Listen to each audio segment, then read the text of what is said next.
Hey, Ange, how you doing? Fine, thank you. Did you need to get a glass of water or something? I can hear you coughing and... Just want to make some coffee in a minute. It's kind of wet out here in Virginia today. Oh, so. Are you okay? Are you healthy? What's up? Oh, yeah, I feel great after that surgery. It's unbelievable. Oh, well, good, good. You know, I like what you talk about, you know, on how you tell women or men how to get their property, you know, back when their children are stolen from them by the Children's Services or whomever government agency takes them. And I was watching this video earlier called the Secret NASA, what is it, the Secret Space Program. And this guy that was talking was also got into a little bit about, you know, the Patriot Act and privacy issues and how everything we want from them, they say we can't have that information because it's classified or, you know, whatever. I was thinking, you know, they're stealing all of our information, aren't they? Well, no. They're on the phone getting our conversations. They're on our emails, reading our emails. Well, isn't that our property? And can't we say, no, you can't have it?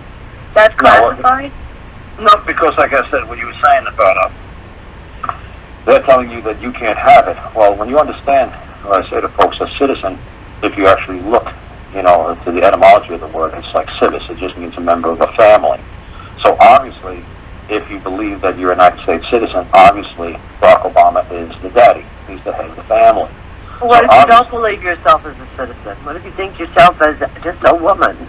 Well, let me just answer the question that you brought up. The question you brought up is when we ask them, like, so Obama's the daddy, so you're asking some agency, Department of Justice, you're asking like an uncle.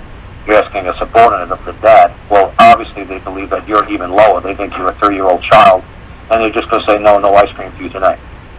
And so that's all they're basically doing to you. They're basically saying, oh, information? You want information? No, nothing for you because you're so low down that we don't have to recognize you as the public and the public servant. They got the status upside down. So until you correct them and make them know that you work for me, buddy, I don't work for you, and I'm certainly not your subordinate, and I'm certainly not a child, and I'm certainly not subject to your authority. You're never going to get any kind of, nothing's going to make any sense to you. So what was great is some man from 450 area code, and I was hoping he was going to write back to me sooner, but he sent me a letter and saying that he was trying for years to talk to get some information from the government. And he said it was all falling on deaf ears. And he said he wrote a nice little simple letter. And let me see, where's his name? His name was Boyle. Let me see this man's name if I can find it on here somewhere. And here it is. And he sent me a letter. He sent me a letter. He wrote kind of funny, I guess, to be cute. But he's like, dude, that writing man-to-man is the schnitz, whatever that means. I guess it's the shizzles, whatever. He's just basically saying, me telling him to write man-to-man to the government, he says, is working. He says, today's mail included a reply from the government department attorney I wrote to regarding something. And he did answer the question, and he did sign in blue ink after very truly yours. So he says, culpa, thumbs up in your directions, and a hearty thanks. So this is what I'm trying to say. I don't know where the area code 540 is, but it comes up Quebec. And this is, I've been getting this from other people from Indiana and Illinois, that every time I say to them to write to the Secretary of State or the head of the province, they're getting these answers when you're writing to them in a certain manner, very truly yours. They're always ending, the Secretaries of States are always ending the letters with very truly yours. So they're basically all telling you that they know that they operate for your benefit, that they are very truly yours. They're not smitten in love with you. They're saying that I'm here to serve you as a public official. Because what's funny is I wrote back to him the other day, and it's as simple as that, very truly yours. I said, do you think he's getting sweet on you? And then the man wrote back to me. He says, well, we both know not a chance of that happening. He says, and upon further review, he stated the letter with, I wish to acknowledge your letter of. He said, well, in the past, any reply of any sort would be regarding your correspondence, or we acknowledge receipt of your correspondence of. So he says he has two clues. What's working is the I wish, and it's the letter that the man understands that he's trying to go behind the man's official capacity. Like, you're not trying to talk to the Secretary of State, you're trying to talk to man on man. And that to me is the whole trick, is if once this man realizes, like, look, you're fixing my car, you're changing my brakes, I'm talking to you as a man, if you cause me harm, I'm going to sue you. You know, I'm not going to sue Meineke, I'm going to sue you. You know, so what are you doing? And then he's going to take a lot more responsibility and care in handling you compared to just any other schmo. He's just sending them letters. He's going to say, yeah, well, we got your correspondence, blah, blah, blah. So the man actually sent me the letter. It was a really nice little simple letter. I said, hey, buddy, you forgot to send me what you actually sent. So he says, greetings, Wayne, a man, and at times you act as an attorney for the government department of, and says, I, man, was given a document by so-and-so, and says, see Exhibit A. Nice and simple. And it says, and I, man, require you to tell me to whom does this document belong. So all he's basically doing is, I can basically see where he's going with this. He's basically saying that the government's asking him to pay a tax. He's saying, I was issued this statement or this bill from so-and-so. Who does this belong to? Are you trying to claim that this bill is mine? So see, this is what I was trying to tell people, is that you start at the beginning.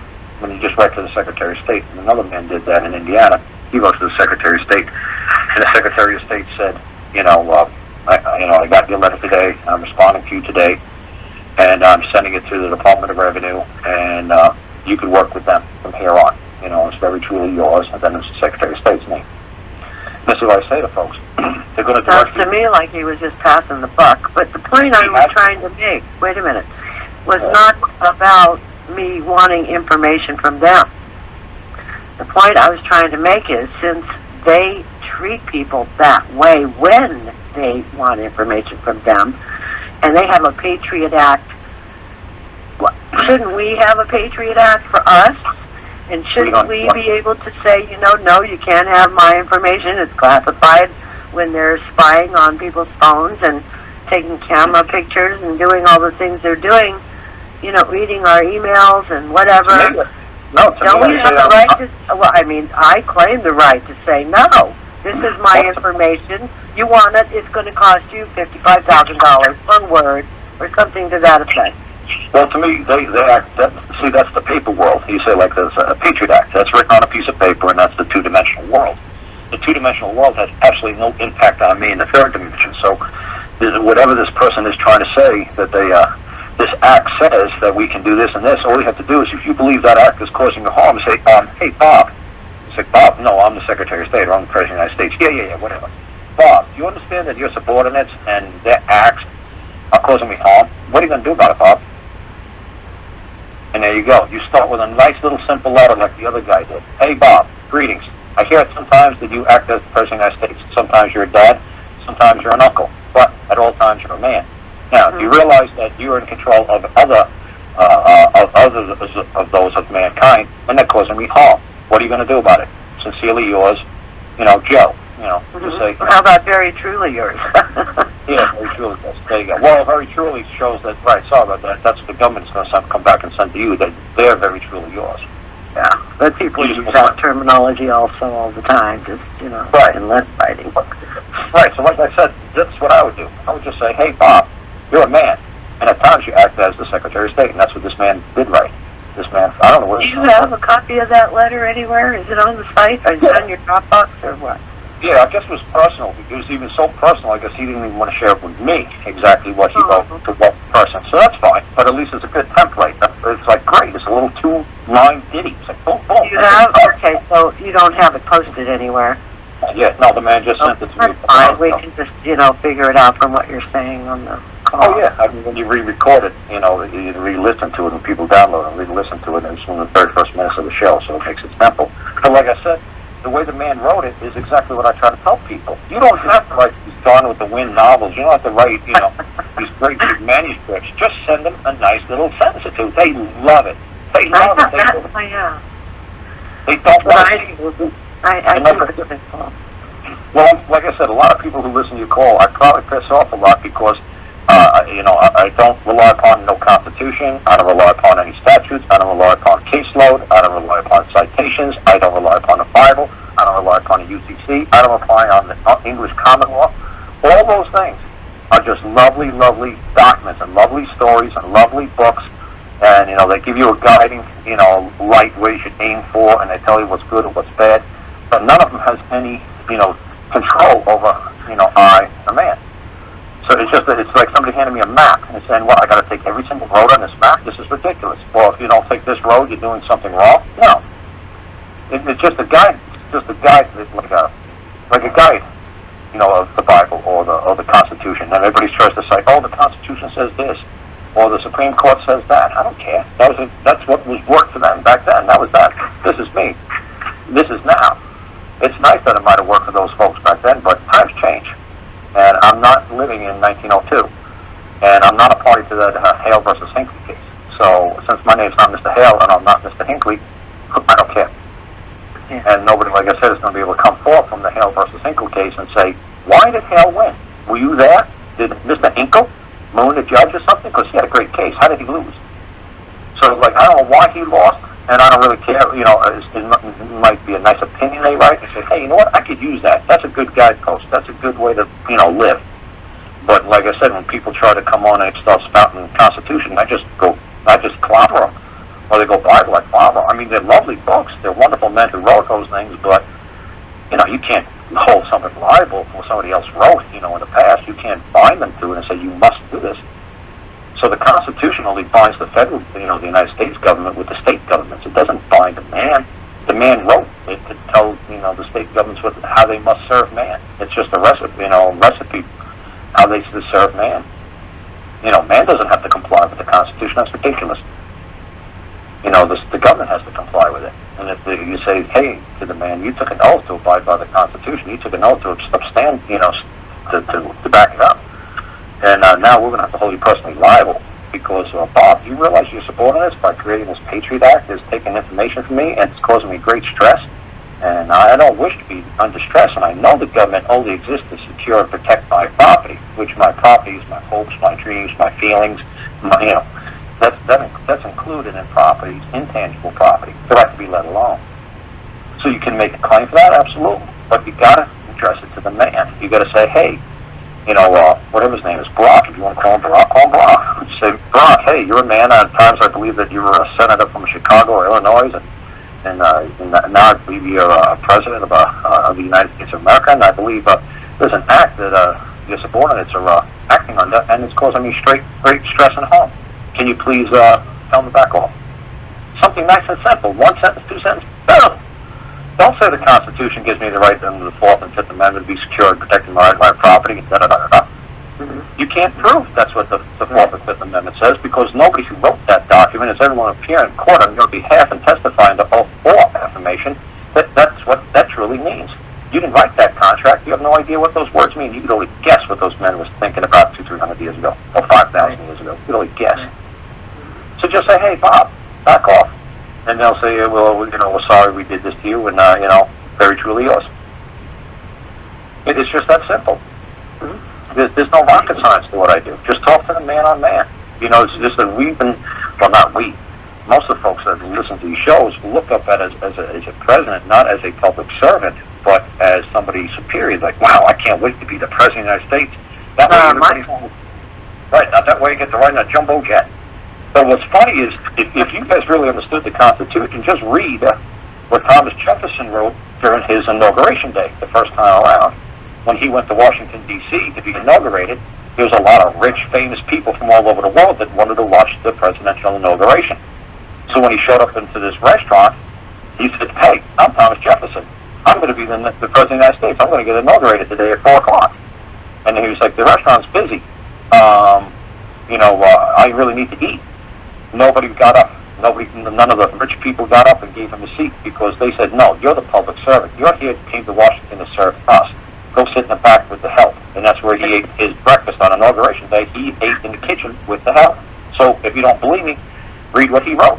That people back then truly understood the position of the President of the United States, that he was there to serve the people. And then when you read Clinton versus Jennifer Flowers case, the Supreme Court also said that He said, look, because you pinched that girl's behind 10 years ago before you were the president, that does not negate the fact that you still have done somebody harm. And it doesn't matter that you're the president of the United States. As a matter of fact, because you are the president of the United States, you should show by example that when you cause somebody harm and they sue you, you better show up in court and answer. So you better get your butt down to Arkansas and answer her civil complaint against you for $50. And he was like, wait a second, I'm the president. I've had my finger on the button, Russia might attack. He's like, look, the Supreme Court said, we don't care. You get your behind out that White House, or you're going to be held in contempt of court just like any other man. Not just any other man, you're a public servant. So you should actually show by example that when a man causes harm to another man, he has to answer for it. So if you want to use a citation, it's like, well, there's a Patriot Act that's causing me harm. Well, the law on Clinton versus Jennifer Flowers, the Flowers versus Clinton case. And then you can see where the Supreme Court also said, just because you're a public servant, no matter how hard you think you are, if you're causing harm to somebody, you got to back off, and you will answer to a civil suit. So when you guys say, well, wait a second, Karl, that's crazy. You can't write a letter to Obama telling them to back off his subordinates because they're causing harm. Well, if you want an opinion, go read the Flowers-Clinton case from whatever it was, 1996 or 1998, whatever it was. It's that simple. Yeah. So there you go. Write a letter, and he'll sue in a civil court, and he will appear.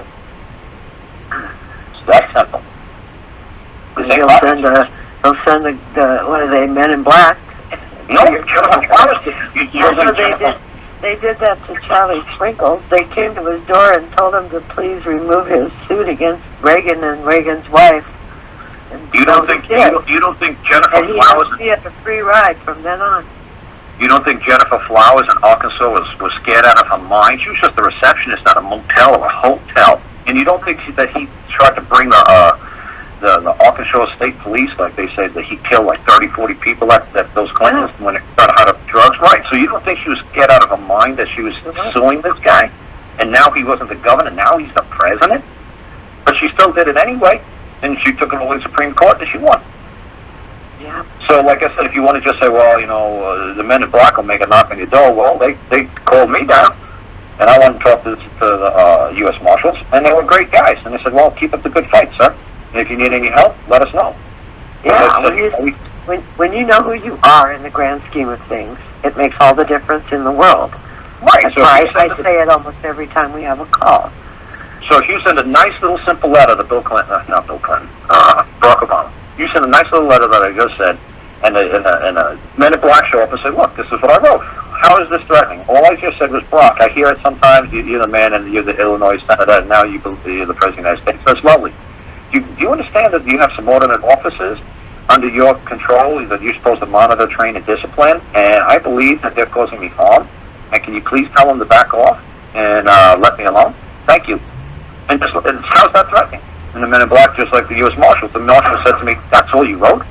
Was these 4 or 5 sentences? This is it? And this is what's getting them so upset? I said, yeah. And they said, okay, explain a little bit more to it. And then I explained to them a little bit more and said, this is ridiculous. They got us all up in a tizzy to get you in here for this? What makes you think that they didn't know exactly what you wrote before they called you in? They knew what I wrote, but it didn't make any sense to them because it was so simple. They said, why is the judges so terrified? I said, because technically I can make a claim for the state, the whole entire state. And somebody's going to have to come forth and rebut my claim, and the government is not going to be able to bring anybody forth to rebut my claim. So it's like, oh, I see what's going on. Yes, and the judges see what's going on as well. Nobody's going to be able to kill you. No. Well, the U.S. Marshals, they all gave me a hug and high five and said I was a great guy. Yeah, and they shoot you in the next blink. I'm worried about they were told to. You don't think they could have killed Jennifer Flowers in 10 seconds? And well, I don't know exactly. We only see on the news that which they want us to see. Well, right? I'm saying she's just a receptionist at a hotel. So that whole thing might have been a distraction from something else that was going on at the time. I'm saying, did she make it to the Supreme Court? Yes. Was it just because he flashed her or pinched her bottom? Yes. Did the President of the United States have to answer to somebody that they believe caused him harm? Yes. Was there any third-party impartial witness to that pinching of the butt or exposure? No. He still had to show up in civil court and answer. Or be held in contempt of court. It was that simple. There was a lot going on with the Rose Law Firm and other things. That's what right. was his name? Lewinsky. Monica Lewinsky. I mean, that could have just been a distraction, a side thing. that they would take all the way to the Supreme Court, that they would allow the headlines to read that went to the Supreme Court for a reason. That is the best ruling on planet Earth for you. When you're just saying, Patriot Act is causing me harm, or I'm stressed out, or I don't like it, or I don't like people knowing it. Okay, well then tell the person that's causing you harm, the President of the United States, that he's got subordinates that's causing you harm, and that you want him to stop. Just like Jennifer Flowers did. It's that simple. At least as case president, if you guys like case president, that's what you can compare it with. Somebody that actually pulled it off. You don't think everybody said, oh, wow, you're crazy, Jennifer. You could be driving home on the way home from work at 2 o'clock in the morning, you get run off the road and, get whacked. But she did it anyway. God bless her. Well, she did it. Maybe that was because it was a whole fiasco for you to believe and talk about and distraction. Right. Well, that's why otherwise she would be dead. Okay, let's just say people for less. Okay, right?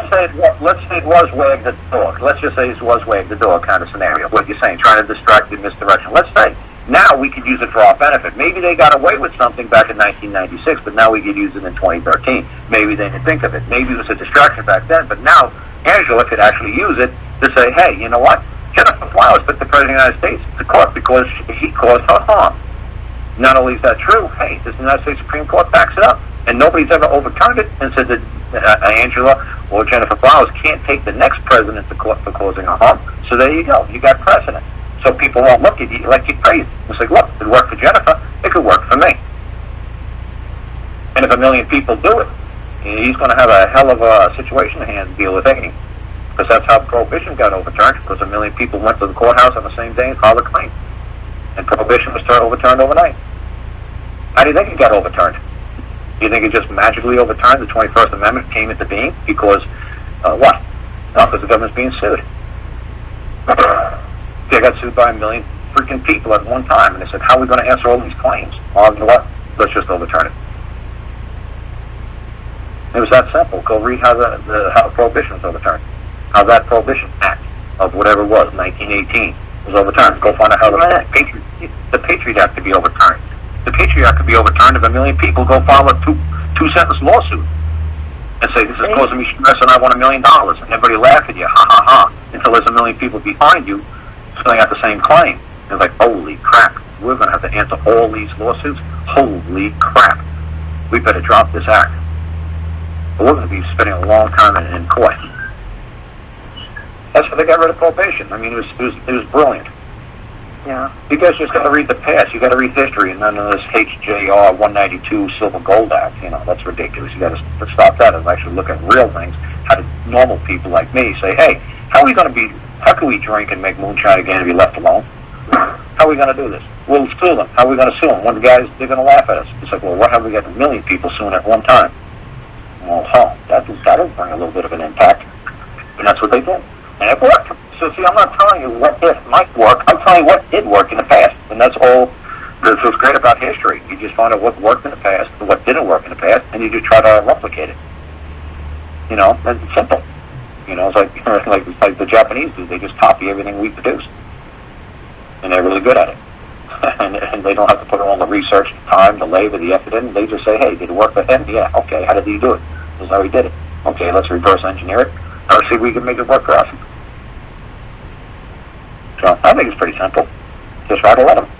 You want to take some questions? We have Bruce 88 or Anna 88 Bell has his hand up. Want to take a question? Yeah, I guess so. Okay, go ahead. You've been unmuted. Hey, Karl, what's your website? Oh, it's broadmind.org. Yeah, BROAD. Yeah, MIND.org. Yeah, the cat. One of the cats just knocked something off, so I was just like, hey, he's kind of not real filthy here for a second. Broadmind.org. Yeah, that's it. .org. Yeah, what is that? What is I just put it on the. Broadmind.org, right? Yeah. Yeah. Okay, thank you, because you keep speaking of it, but you seldom say it. Okay. Yeah, I don't want to. I really don't push. I don't want to push my stuff too much on like Angela's show. You know what I'm saying? I'll be serious. I I'm pushing you, so why would you Well, I'm push saying you? I don't want to do it. If you want to do it, God bless you. I don't want to do it. It makes me look bad. You're welcome. Everybody that comes on gets to push their own. Yeah, but I don't want people to just think I'm coming on to push something. You know what I'm saying? All right. I mean, I'm trying to push an agenda, yeah, but I'm not trying to push product. Just for everybody's information, I invited him to come on the call, be our guest speaker. So you are allowed to promote your website. There's nothing there anyway. Go to the website. Oh, listen at you. There's so much there. If you really knew what you were looking at, it's scary. If you look at that video of seven-legged spider on how to handle debt, you would be like, oh my God, that's like gold in a bottle. You got no idea how wonderful that video is. It's great how to handle debt. But your homepage is very distracting. Both videos start one with the cats and the other one, and turn the volume off. It's like what they said about TV. If you don't like it, turn the channel. There's 5 more. Why don't you just set them to not start automatically and leave it up to the viewer to click on them when they're ready to look at them? Because after you've seen it once or a dozen times, you always say my private audio homepage isn't inspiring. Like, come on, it's what I like. That's the ultimate word there. My website. Yeah, but after you go there 10 times or so, that's what people go there. Intrusive. It's intrusive to have your videos start automatically. Oh, okay. If you want to know a little bit of web etiquette, I just Well, I think it's hysterical. I think I think half the people that visit my website is just to watch that commercial with the cat herding commercial that's in Canada. We got another question. You ready? Yeah, go ahead. Okay, tall, dark hand. 1, you've been unmuted. Do you have a question for Karl? Yeah, how you doing, Nancy? Hey, Karl. Okay. Hey, quick question. If you don't have a name to address a letter to, how do you feel about starting the letter off with my fellow man? Yeah, that's nothing wrong with that. That sounds great. As long as they understand that at all times they're a man. You could say Secretary Chief Bob or Joe or whoever. I'm sorry, I don't know your name. I wasn't formally introduced, but I believe you're a man, and I believe you understand that that you always operate under that capacity of a man. But what do you think that nobody will respond because they don't know which man I'm referring to? Because they're sending me letters that they don't have a name to. They hide behind the corporation.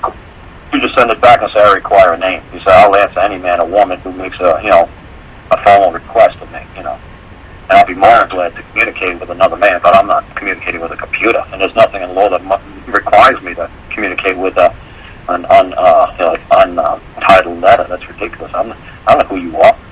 I'm not gonna give you some personal information. I'm not gonna be a computer person. I don't know if you're calling me from Nigeria, man. If you're the prince of, I don't know who you are. You're going to have to address me properly. Right. I'm talking to a man. I need to know who I'm talking to because, if anything goes wrong, I'm going to have to hold somebody liable. Gotcha. All right, thank you. I'm really nervous, believe me. My sister did that not too long ago. She did it like a champ, and I wasn't even listening on the phone call. Somebody, Bank of America,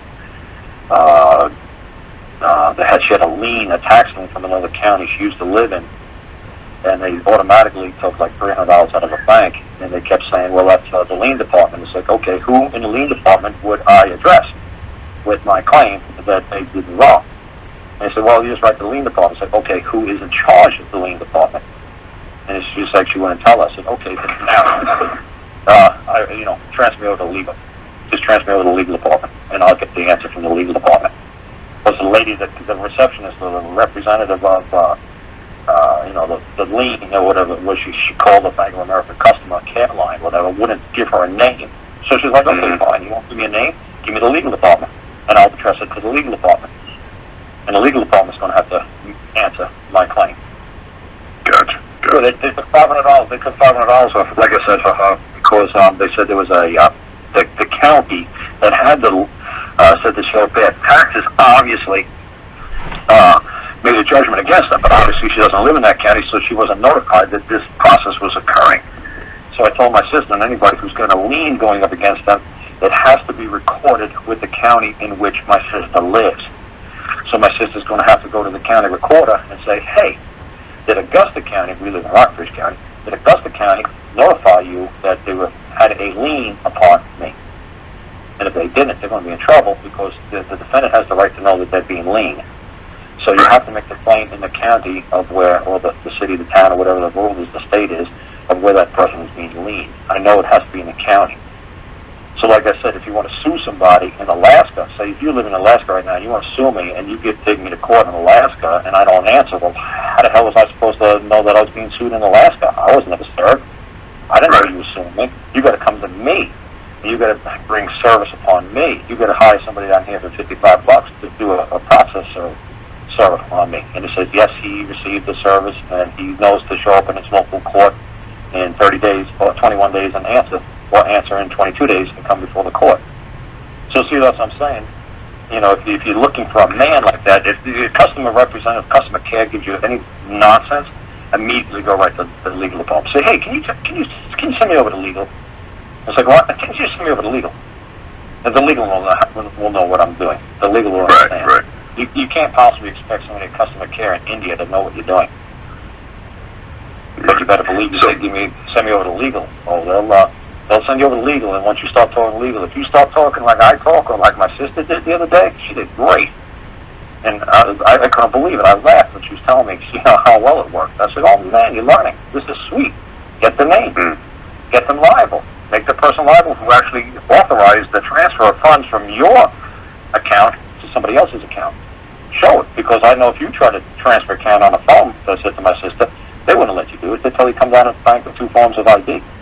I said, so somebody helped them transfer this from point A to point B. And the bank told my sister, it's like, well, we have a deal with all the counties here in Virginia that when they tell us to take a certain amount of money out and to transfer it to their fund, that we just allow them to do it. So my sister's like, that's no different than just stealing somebody's property because somebody said they could steal property. Right, and then hiding behind the corporation. Well, so however, because to seize property, seize it sounds like an ugly word, but seize is a really beautiful word. Because seize means that you had your day in court, you were served, you were notified, you went through the legal or lawful process, and a judgment was made against you. And now, after you went through the whole entire process, your property was seized. So if they say, well, you seized my funds, it's like, wait a second, I didn't have a hearing, I wasn't notified, I wasn't served. So you didn't seize it. What you did was, wrong. You bypassed the whole entire legal or lawful process and you went right to stealing my property. That's not seizing. Seizing and stealing is not the same word. So let's go with something bigger, not a bank, but let's say, well, I guess a bank, but like MERS. If nobody responds or nobody sends a letter, if I'm going after MERS for them coming after me, and they're using lawyers to come after me, and I want to go back after them, who am I addressing this to? The name of the lawyer, or? What are you saying? What are you saying that MERS is saying that you've done something wrong? Well, yeah, they saying I'm defaulting. I defaulted, and so forth and so on. So I'm trying to pick out an individual or a man to respond, but of course there's no name attached to it. There's only a lawyer. The best thing I would do is I'd let the other side know. Are you aware that you are communicating with a man? And not something. See, because like I said, somebody could have named their kid Coca-Cola, or somebody could have named their kid Pepsi. So just because Pepsi's seen Coca-Cola does not. It could be two. It could be actually Pepsi. Yeah, Mr. Pepsi. Yeah, and it could be right. You know what I'm saying? They've got parents naming their kids these names out here nowadays. So somebody might actually be named Coke, and somebody might be named Pepsi. And they could actually have Coke versus Pepsi somewhere, and it has absolutely nothing to do with the corporation. It could be man on man, or man on woman, or woman. You don't know. Right. So you just have to allow them to know. It's like, wait a second. Do you think you're dealing with a legal entity? No, I'm a man. You're communicating with a man now, and are you claiming that I'm doing wrong? And right there, they're going to say, no, we can't make a claim against the man. Gotcha. You see what I'm saying? That's what you're trying to do. You're trying to. Some man said that to me yesterday. We met at a truck stop, him and his daughter, and they wanted to learn a little bit of this stuff. So he's saying that the IRS says this. I said, look, I picked up the spoon. I said, okay, IRS is no different than the spoon. So if I see you tell me one more time, the IRS said, you might as well tell me the spoon just said something to you. Right. The IRS doesn't say anything. The IRS doesn't do anything. The spoon just lays there. There's a man or a woman that operates the spoon that's causing me harm. You're hitting me with the spoon, or you're causing me harm by use of the spoon against my person. You got to communicate that to the other side, like, hey, you realize that you're dealing with a man? You realize that by using this a tool in which you're in care and custody and supposed to maintain discipline and control is causing me harm. Would you like to back it off, or would you like to meet me in court? Okay. You know, would you like to court me? Court me. Believe me. Court. When I take you to court, you're going to have to take that witness stand, and you're going to have to testify that I've done you wrong. And that'll never happen. The plaintiff won't appear. The attorney can't appear. And murder certainly can't appear. Like I say to folks all the time, it's at 1679, if you don't believe me, it's that 1679 Act, where it's the Habeas Corpus Act. It's like Clause 2, the plaintiff must appear, and then Clause 5 is you have the right to cross-examine your accuser. So if Murs is saying something to you, you got the right to cross-examine Murs. But you have to show that you're acting in a capacity as a man. You know that you don't bind yourself to that legal fiction. Right. The name, you're not binding yourself to that. You know, it's like the president. You know, like a president of Coca-Cola. Like, hey, whoa, that's the corporation you want to sue. You know, I'm not bound to answer for Coca-Cola. You know, our legal department do that. It's like, no. You personally are in charge, and I'm holding you personally liable because now I told you as a man that you have somebody who's causing me harm, and you can do a damn thing about it. Or show me that you tried to do something about it. Show me that you attempted to stop that man from harming me.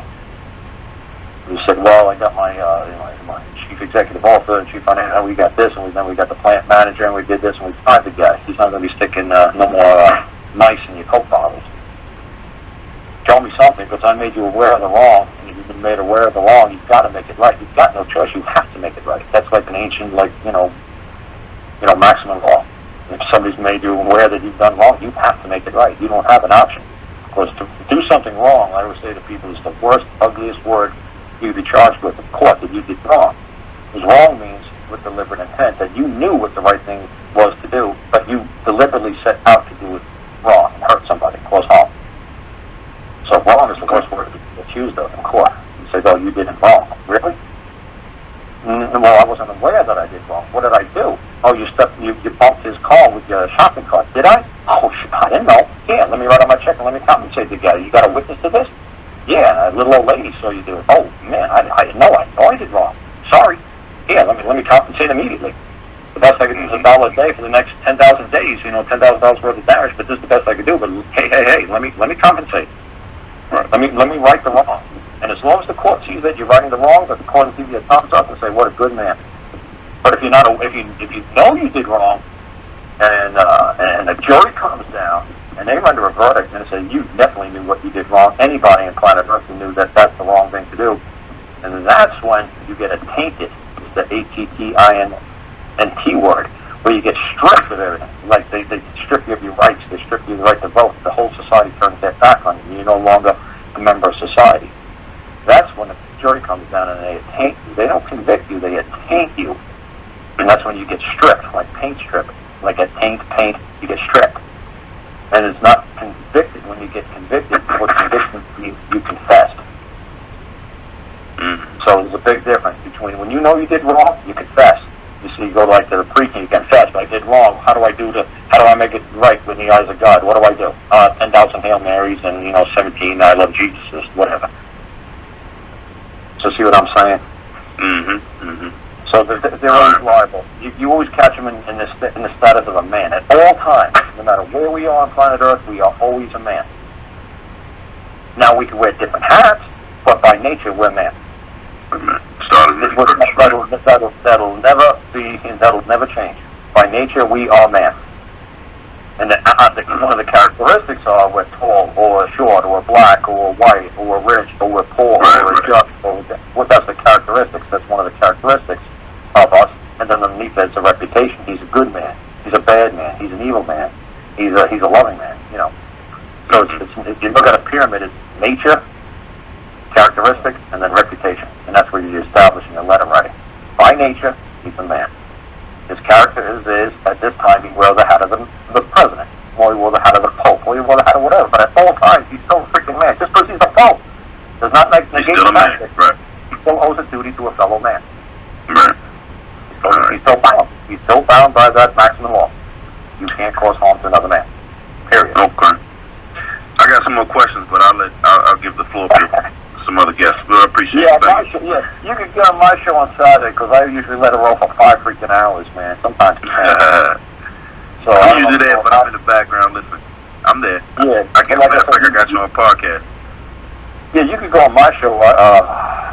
It's 127-469 on Saturday nights, and you want more answers questions to ask. That's great because that's nice of you to let somebody else ask me a question because this is dangerous. Yeah. Right. All right, thank you. You wrapped it up pretty quick. Oh, no problem. Hey, what's your name? Tim. Tim? Okay, I'll be looking for you. All right. Talk to you. All right, thanks a lot. I just put your call ID into the chat. It's on Saturdays at 6 o'clock Pacific. Hey, don't tell them 6. Man, don't tell them 6. Yeah, tell them 6 Pacific because I really started at 3 because I have the English folks. Pacific? Yeah, but don't tell nobody that because I have the English folks. Oh, well, you just did, so that's all right. Well, No, what okay. I'm saying, don't nobody call in that early because it's for the English people. If I hear any Americans talking, I'm just going to say, hey, man, this is for the English folks because they got to go to bed. It's 1 o'clock in the morning for them. Oh, God, okay. You know what I'm saying? I mean, how would you like to All run right, your show? stop for a second. Jesus. Carl's call ID is 127-469, and that's on Saturday. At some point in time, just check it. You'll see if it's on or not.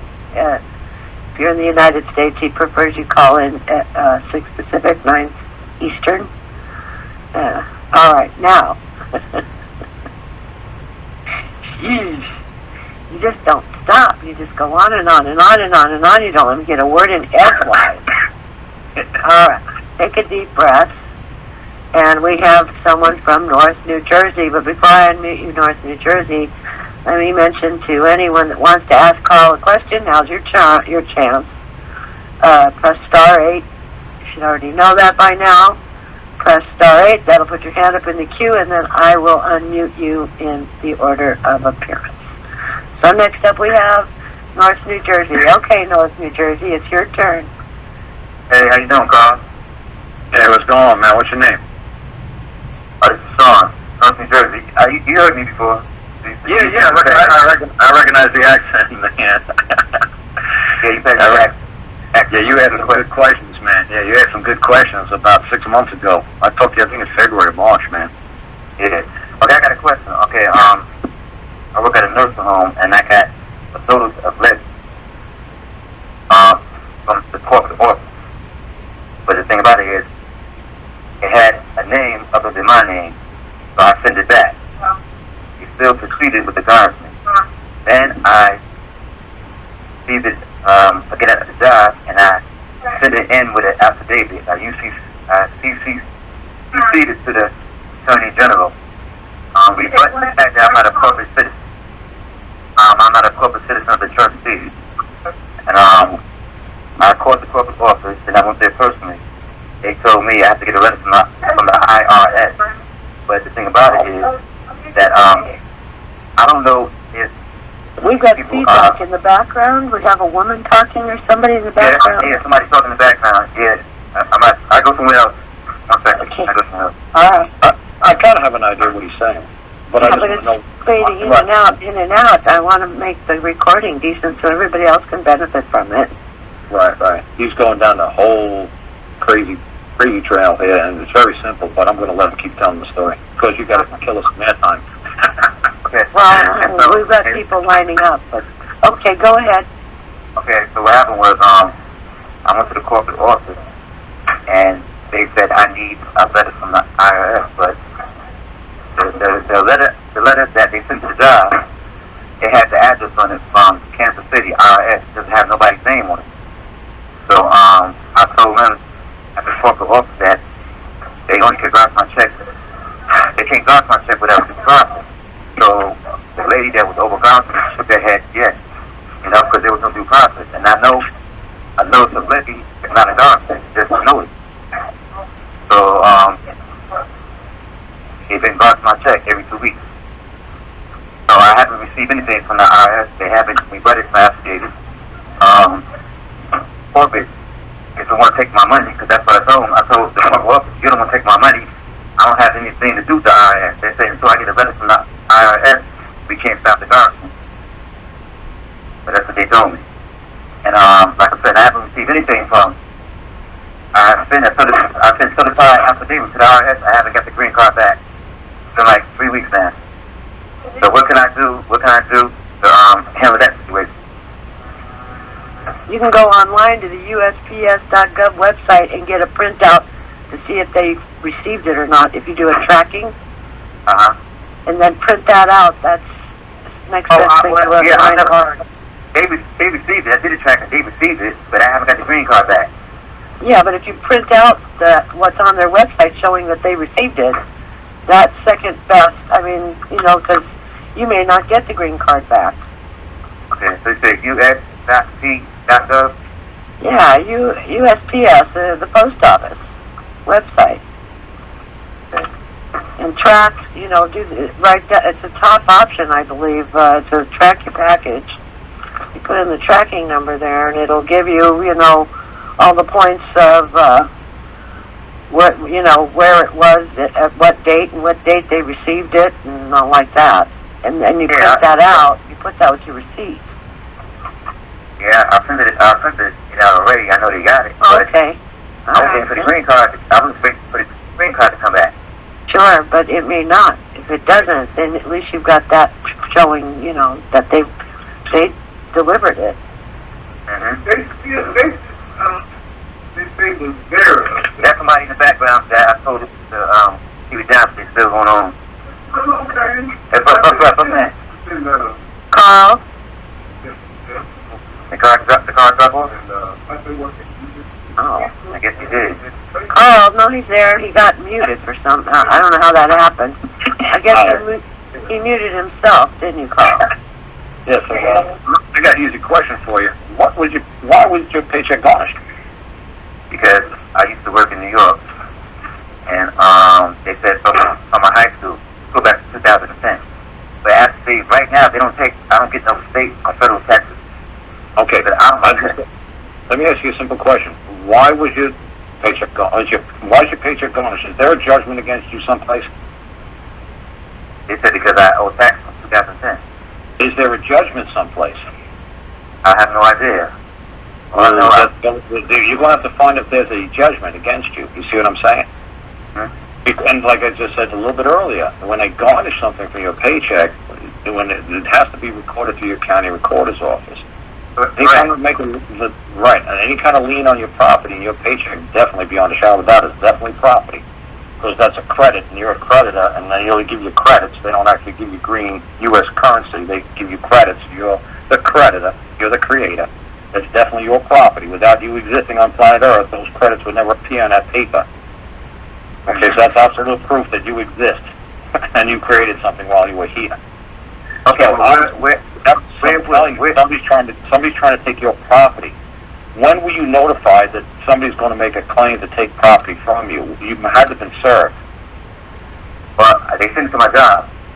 Okay, who came to your job? Corporate office sent it to my job. Okay, somebody from corporate came to your job and they said. They said that I don't know if they came, but they sent a letter to the place I work at saying that I owe tax 2010, but this was a different state.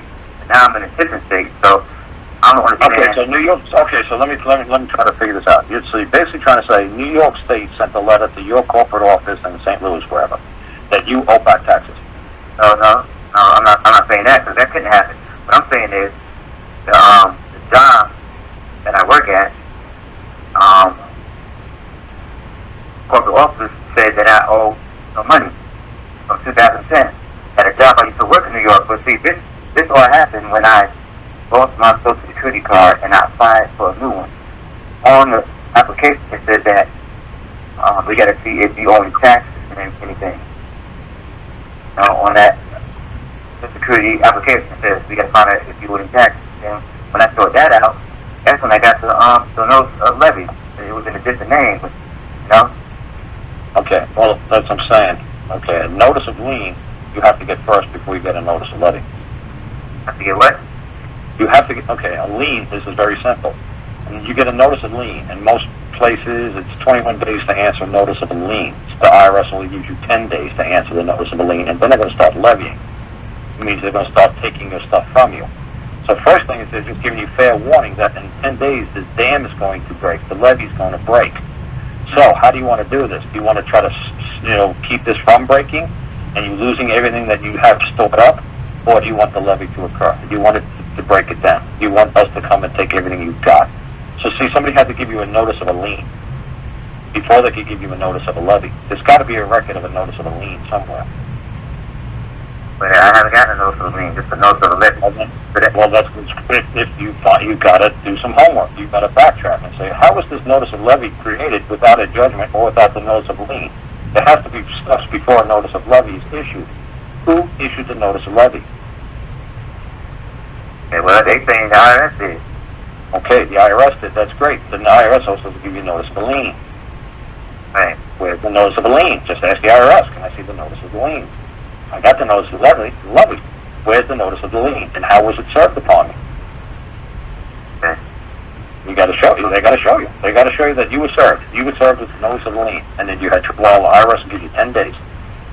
See, Okay. now, some people will call up and they'll say, well, wait a second, Karl. The IRS, what they do is they give you 3 days. They tell you that there's a notice of that you have to, the notice of a lien gives you only 3 days to answer to the IRS. Where they send you a bill. They said, we at the IRS believe that you owe $1,216.17. And, we need it paid, immediately. So by the third day, if they don't have some sort of communication coming back from you saying, like, F you, I don't know, who are you sending me anything, blah, blah, blah, or here's your check. I'm sorry that I made you send that notice to me. Okay, You got 3 days, and then within 3 days, then they're supposed to do the notice of the lien. But what they say is like, well, we don't have to give you and properly serve you the notice of a lien because it's like an unwritten rule. For them, they think they could just bypass the rest of the laws that the rest of the known world operates under. They say, well, you know what? We send him a letter. That's good enough. He knows that if he doesn't answer this within 3 days, we're going to start leaning him. And within 10 days, we're going to seize his bank accounts. And we're going to start taking money right out of his bank account. Okay. But like I said, people got to show that they're not operating within the law. You just hold them liable, just as you'd hold any other man who tried to do that to you. First, first the IRS has got to send you a bill and say, this is what's due, paid immediately. So that's what the first thing I do, send you a bill, paid immediately. If you don't pay it, I'm going to put a lien on you. I'm going to give you a notice that there's going to be a lien on you, and then I'm going to put a lien on you. And then you got 10 days, most states, counties, there's 21 days to answer the lien. You're going to have a lien hearing, and you're going to say to the judge, lift this lien off of me. Because he's moving a lien that's not true. He's claiming a bill that's not due, or whatever excuse you want to use before the court. But you have the right to, when anybody says that you owe a debt, you have the right to have a hearing on the matter. And you just say to them, hey, you know what? I have the right to have a hearing on this matter. Why didn't I have a hearing? And why isn't it recorded with the county recorder's office? So if you're telling me this is the IRS and this is how they operate, and they're missing all these steps that every other man has to do for another man, you just bring it to their attention. It's like, well, wait a second, this wasn't done judicially. Maybe it's done administratively, but I have the right to have a trial by jury. I have the right to have a hearing on a lien. I have the right to be served. I have the right to be given due notice. I have the right before they seize my property. No, that's taking your property. It's not seizing it. Seizing it is lawful and legal. Stealing it or taking it is illegal and unlawful. So you're going to have to, you're not going to be able to move them under their rules, because I'm sure their rule book says they can do every damn thing that they're doing to you, and it's totally kosher. But I'm telling you, if you just say, wait a second, you did that to a man. A man is the creator. His name didn't create anything. His legal entity didn't create anything. The man created these credits that went on this bank account. The man did this. Only a man could create credits. You see what I'm saying? Yeah, well, I gotta call him tomorrow, so I can ask, can I see the notice of lien? I never got the bill that I owed anything to anybody. Can you please send me a copy of the bill? And send me proof of when it was sent out. And then once you get a copy of the bill, say, okay, there's the copy of the bill. Did you give me a notice that that the bill is past due And if you don't satisfy this bill, the debt that's due, then we're going to put a lien on you? Did you give me a notice that the lien is going to occur in within 24 or 72 hours if I don't pay the bill? And then Think about it, they have two different names, but they said Social Security match. That's all that matters. That's what the corporate officer told me. What you're saying, okay, so you said that they're taking the money out because they spelled the name wrong, but the Social Security number's right? No, they have a different name. The name was not so wrong. They had a different name, and my check is a different name. The letter is in artificial entity name, but my check is in a different name. So they're not garnishing me, they garnishing the artificial entity. Okay, what I'm saying is if you gave them a name, I don't care if you gave them the name of Pepsi, and you gave them the Social Security number to go behind the word Pepsi, if somehow the bill is due by Pepsi, I don't care if it's Pepsi the bottling company or Pepsi the man. If Pepsi doesn't satisfy the bill, this is how I told you how to proceed. If all of a sudden they went right to the levy, well, honestly, it doesn't matter if it's Pepsi the corporation or Pepsi the man. You're telling them, hey, there's some legal steps that you are required by law to operate under. You have to give me the bill. You have to give me a notice that it was post-due. You had to send it to me twice, just in case that's an ancient law, in case the ship sank. You take it for granted, well, maybe the letter got lost. You got to send at least one more letter. So the minimum of two. And say, hey, man, in operational law, this is what's accustomed to our people. And this is when the common law takes effect. It's like, look, I don't care how the IRS rolls. I don't care how the U.S. government rolls. I don't care how anybody rolls. This is the custom and the belief of the people. You have to tell me that the bill is due. You have to send me a second one. And then you have to tell me in that second one that if I don't satisfy this debt, you're going to put a lien on my property. And then within 10 days or 21 days or whatever, we're going to start levying. We're going to start taking your property from you. See, so all I'm saying is this is the process in which everybody in this nation is aware, and we've been doing this for hundreds of years. This is the custom of the people. This is common law, what I just said. Now, could the IRS say, we don't have to do any of this, we don't have to do that, we don't have to do this, we can just come in here and just grab every damn thing because we want to? They say, okay, that's lovely, that's great, that's fine. That's what you believe. The only problem is this is a common law nation. The only problem is that you're going to have to appear in a common law court, and you're going to have to take your ridiculous policies and your NRC rules or whatever rules or IRS rules or whatever rules you got, and you're going to have to show us where your policies, where your rules has precedent over law. And you're going to get clobbered, because I'm going to drag your ass into court. I should be able to go to the county court and see if there is a lien on my property. Well, like I said, thank God Angela's got this recorded. You go back and listen, because I already told you exactly what you need to do. Okay. So you can just go find where you started talking to me and just keep listening to it over and over again until you get it down. Okay. There's no sense repeating myself on somebody else's show. Right. Okay. I appreciate it. No problem, man. Call up on Saturday, man. If you need more help, I got a show on Saturday. I'll bullshit hours. Okay.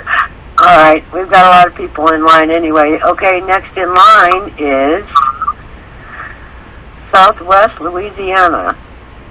Let's see here. You got me? Southwest Louisiana, that's you, yeah. But I also, hold on a second, I automatically unmuted Central Coastal California, so if you would be so kind, Central Coastal California, just keep yourself on mute until Southwest Louisiana is done. Okay, go ahead, Southwest Louisiana.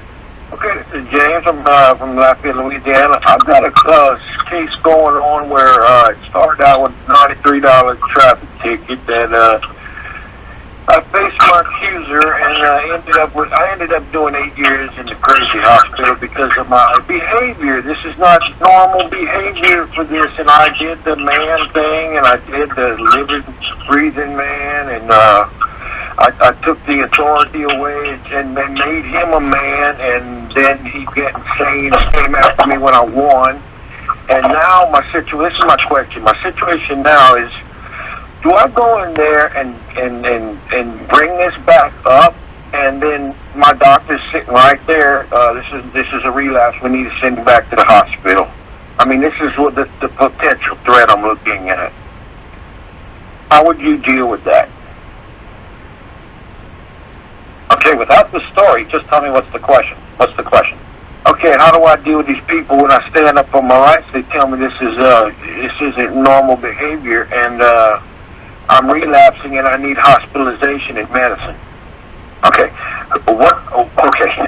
Why are you appearing in court? Let's put it that way. Why would you go into a courtroom? What's the purpose of going into a court? I'm gonna be ordered to go in. I'm getting ready to graduate. Okay, and I had took some action. I filed a declaration in trespass, and I demanded some payment, and they just totally ignored that. They said I didn't show. I told them a story, and it said I didn't show cause to take action, and it didn't comply with their code of civil proceedings and all this. And so I just been on standby right now. But I'm getting ready to graduate, and with the mental issue, the paranoid schizophrenia, they said, because I mean they made me paranoid. You choose somebody who minded his own business and pay. Sure, I was nervous, you know, and it just got worse and worse, and it cost me 8 years in the hospital, and I was just worried about bringing this back up and causing myself more problems, because these people, if it doesn't convenience the administration, it's a relapse. You know, it's got to be to their convenience, or this is not normal behavior, and you need to be hospitalized and evaluated. You know, I had a doctor tell me I couldn't wear an American flag on my hat. He said, "You goddamn patriots don't think you have to follow the law." He said, "You're a resident of the state and all the laws apply to you." I said, "Really? You know what you just did?" And I go in and you committed treason against me. He said, "Well, you keep thinking like that, you ain't never going home." 6 years later, I went home. Because I told them exactly what they wanted to hear. So I'm just should I just keep on cooperating, which means care of their operating to fix their insane selves, you know, because the insanity plea that my lawyer put in was all his dealings. I never said that 1 minute, but I am not guilty party, and I believe the insanity is inside that courtroom. That's where the battlefield is, and it just, I mean, everything's cool right now. Everything's just fine. I'm just wondering should I go in there? I'm a man. I open a court of record common law hearing and have a, judicial ruling on this instead of this administration stuff. All right, let's have him answer the question. Okay. Well, Angela, first he has to ask the question. The simple thing is, I think he answered his own question in a roundabout way. I mean, if they're holding that over your head and they have control over you to put you back in an institution or wherever, I don't know, you know. I asked a very simple question. Why are you going into the courthouse? Now, something about graduation, I heard. Well, they're ordering me to go to the hearing to see if the judge will release me and then, back to normal life. Okay. I haven't got the order yet, though. I'm just, I was told that at the clinic, that we're going to have a hearing with the doctors, and then we're going to court and before the judge, and then they're going to. I asked them if I could have my guns back and stuff, and oh no, so that ain't your decision. That's the judge's decision. That's the reason I need to go back in there to redeem myself back to, get all my rights back, and whatever those are, Right. I'm a constitutionalist. I mean, brother, I need something to charter me. Just nothing. But I understand where you're coming from with your simplexity. But they're not listening to that. They don't want to hear it, Karl. Holy mackerel! You don't think somebody wants to hear you talk? Man, every time I start talking, I scare the hell out of them. Again, let me get a simple thing. Okay, let me see something happened in the past, and you were found mentally unstable to be within members of society or something. Not guilty by reason, and they hospitalized me. Yes. Okay, so they hospitalized you. Okay, somebody placed you into the custody of the state. Right. The judge handed me over to the doctors. Well, wait a minute. Did you plead not guilty by reason of insanity I didn't plead anything. My lawyer did that. I just sat there and kept my mouth shut. There you go. There you go, Angela. There you go, Angela. Basically answered a big part of it. If you got under their control, under their jurisdiction, and you agreed to play by their rules because you got a lawyer. Well, I told him I didn't want counsel, and he still wanted to. You know, If you didn't want counsel, then you would have had to say, is there a claim before this court? Is there a man that's going to come forth before this court and claim under oath or affirmation that I have done wrong? I asked for a damage party, and they said the state of Louisiana is a damage party. I said, define the state of Louisiana. What I'm saying is, and I guarantee you did not do this. When I'm saying this is what you say, you said it in writing. You never utter a word in court. Right. I don't say anything with my voice in court at an arraignment because I don't want them to ever think at any time that I'm confident that I understand anything that they're saying. As far as I'm concerned, they're speaking legalese, they're speaking Chinese, they're speaking Yeah, but foreign language. as long as he's got a lawyer present, they're going to disregard anything he has to say and just listen. Not at the or listen arraignment. to the lawyer. Not at the arraignment. At the arraignment, they're going to ask you, are you going to be represented by counsel? And you just say, may I have leave of court of paper and pen, so I may address this court in a proper manner. You take the proper paper and pen, and you just write a very simple thing to the court. It says, who's ever moving this court, can you bring your claim forth now so I can compensate you of any wrong that I have done? Is there any claim going to be brought before this court today? If not, I'm going to require leave of court until such claim appears. Have a nice day. And if the court says something to me, if the judge or somebody says something to me, like, what's this? It's like, is there a claimant before this court? Is there anybody going to counterclaim and bring the claim forward? Yes or no? I will compensate any man of any wrong that I have done to any man. Is anybody going to bring the claim forward? I have nothing else to say other than to the man who's claiming I've done him wrong. There's no other man that I need to talk to. The judge says, well, you need to talk to me. Are you a man, or are you sitting in the capacity of a magistrate or a judge? Well, I'm sitting. I need to talk to the man. Are you moving the court, sir? No, I am not. I am just a magistrate. Who is moving this court? The judge is not the court. The plaintiff is the court.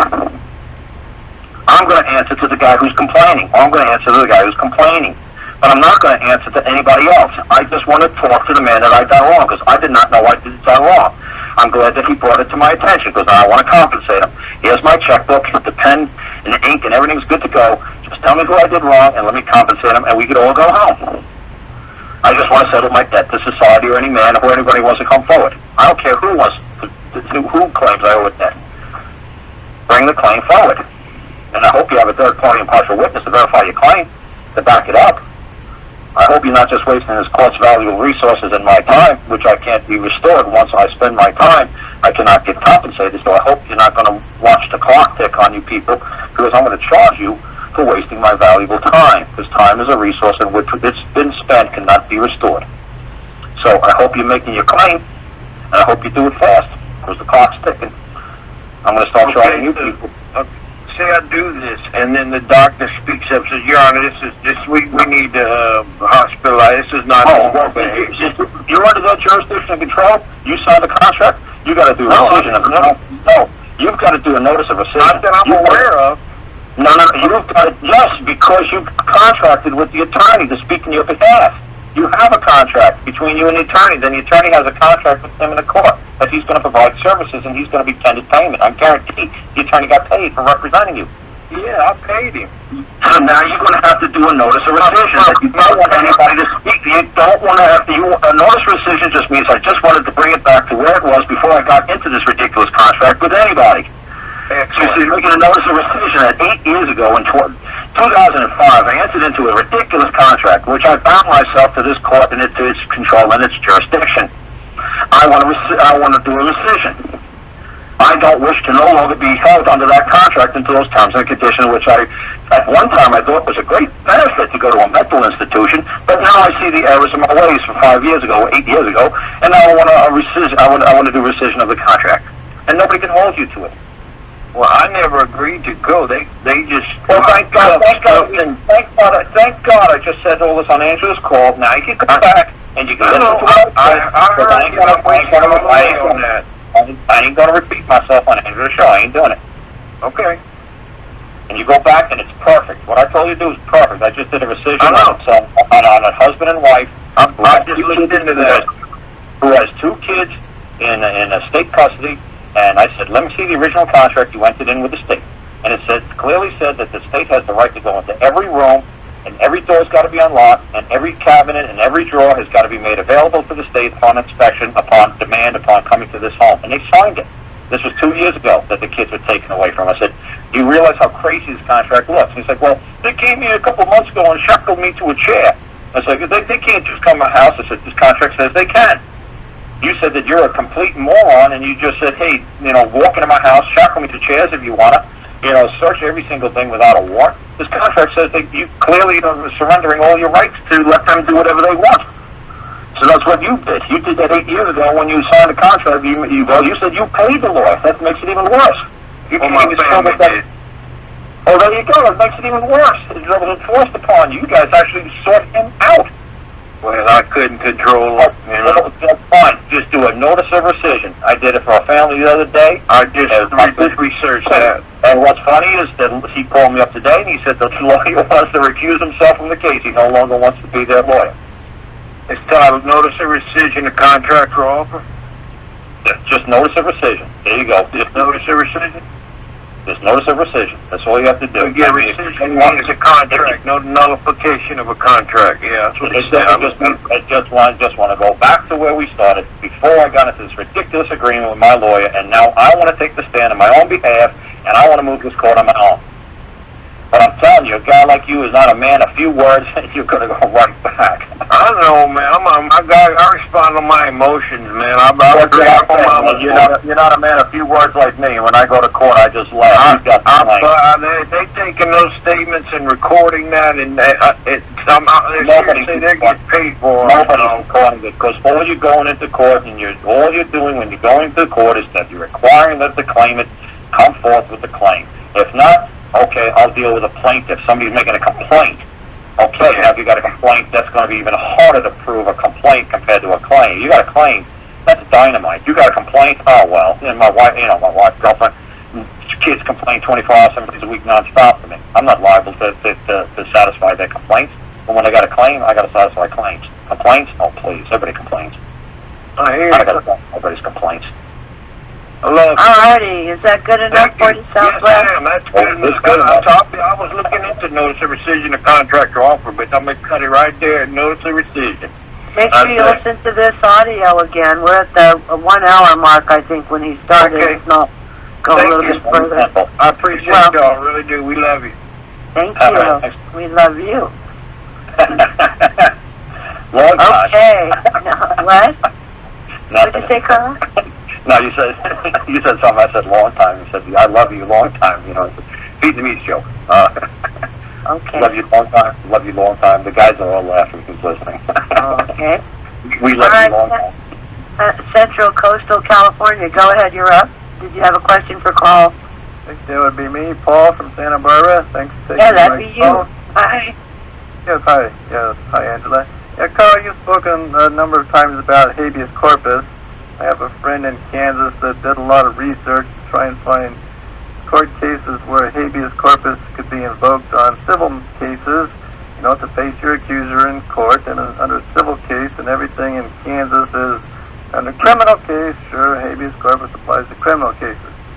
It seems like you had mentioned that there was a Supreme Court ruling that said that habeas corpus also applies to civil matters, facing your accusers in a civil matter. Do you recall that? Because if you really get technical, the only thing difference between a civil case and a criminal case is that you can't provide a prison cell for the accused. That's the only thing different. There's nothing different. I mean, you want to say it's the rules of civil procedure or criminal procedure? That's their procedures. There's their rules. I mean, the only thing different between society taking you to court and a man taking you to court is, one, you could settle a debt with handing them cash, and society wants to actually see you sitting in a cage. And honestly, if I won a civil suit against you, honestly, I wouldn't want to put you in a cage in my basement and then have to provide you 3 hot meals a day, medical and dental and everything else. No. So I'll be happy with the cash. I don't need to see anybody sit in a cage. And that's what we say to people. I don't want anybody in a cage. I want these people who've done wrong to society, people, criminals. I want them out there working. I don't want them on a chain gang. But you know what? If that's the only employment they could do, yeah, who wants to see these guys sitting having 3 hots in a cot and watching TV and staying in nice air conditioning? Why don't you put them out to work? They could work to me to pay off my debt that they owe me. If they've done me wrong, pay me. Go to work. You know, like I said, that's basically everybody knows that the United States has got the greatest criminal prison population in the world, and that every single piece of army equipment or military equipment is produced by prisoners in the United States. We don't outsource military equipment to like China. We have prisoners in the United States make it for 2 cents on a dollar. That's our slave labor team. Yeah, that's basically exactly what it is. It's that 13th Amendment. It's that no involuntary servitude, slavery exists on this land except by being incarcerated. So that's how they get around doing it, and everybody knows that most of the prisons in the United States are privately held corporations, and they make money. It's just like it's better than a sweatshop, it's better than a factory. They could just open up prisons, and they could just get government contracts to produce, you know, army clothes or bulletproof armor and stuff like that. And that's what it's all produced nowadays. It's a wonderful idea. You know, I mean, like I said, you know, but that's if somebody truly deserves to be incarcerated for doing you wrong, and they have to pay a debt back, that's fine. But some of the money should come towards the person that they've done wrong, and most people don't realize this.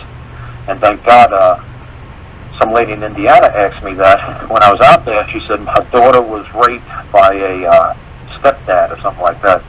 And the stepdad's in jail now. She said, but how do we sue the stepdad? He ain't got no money. And I said, well, every single state has a victims relief fund through their Department of Finance.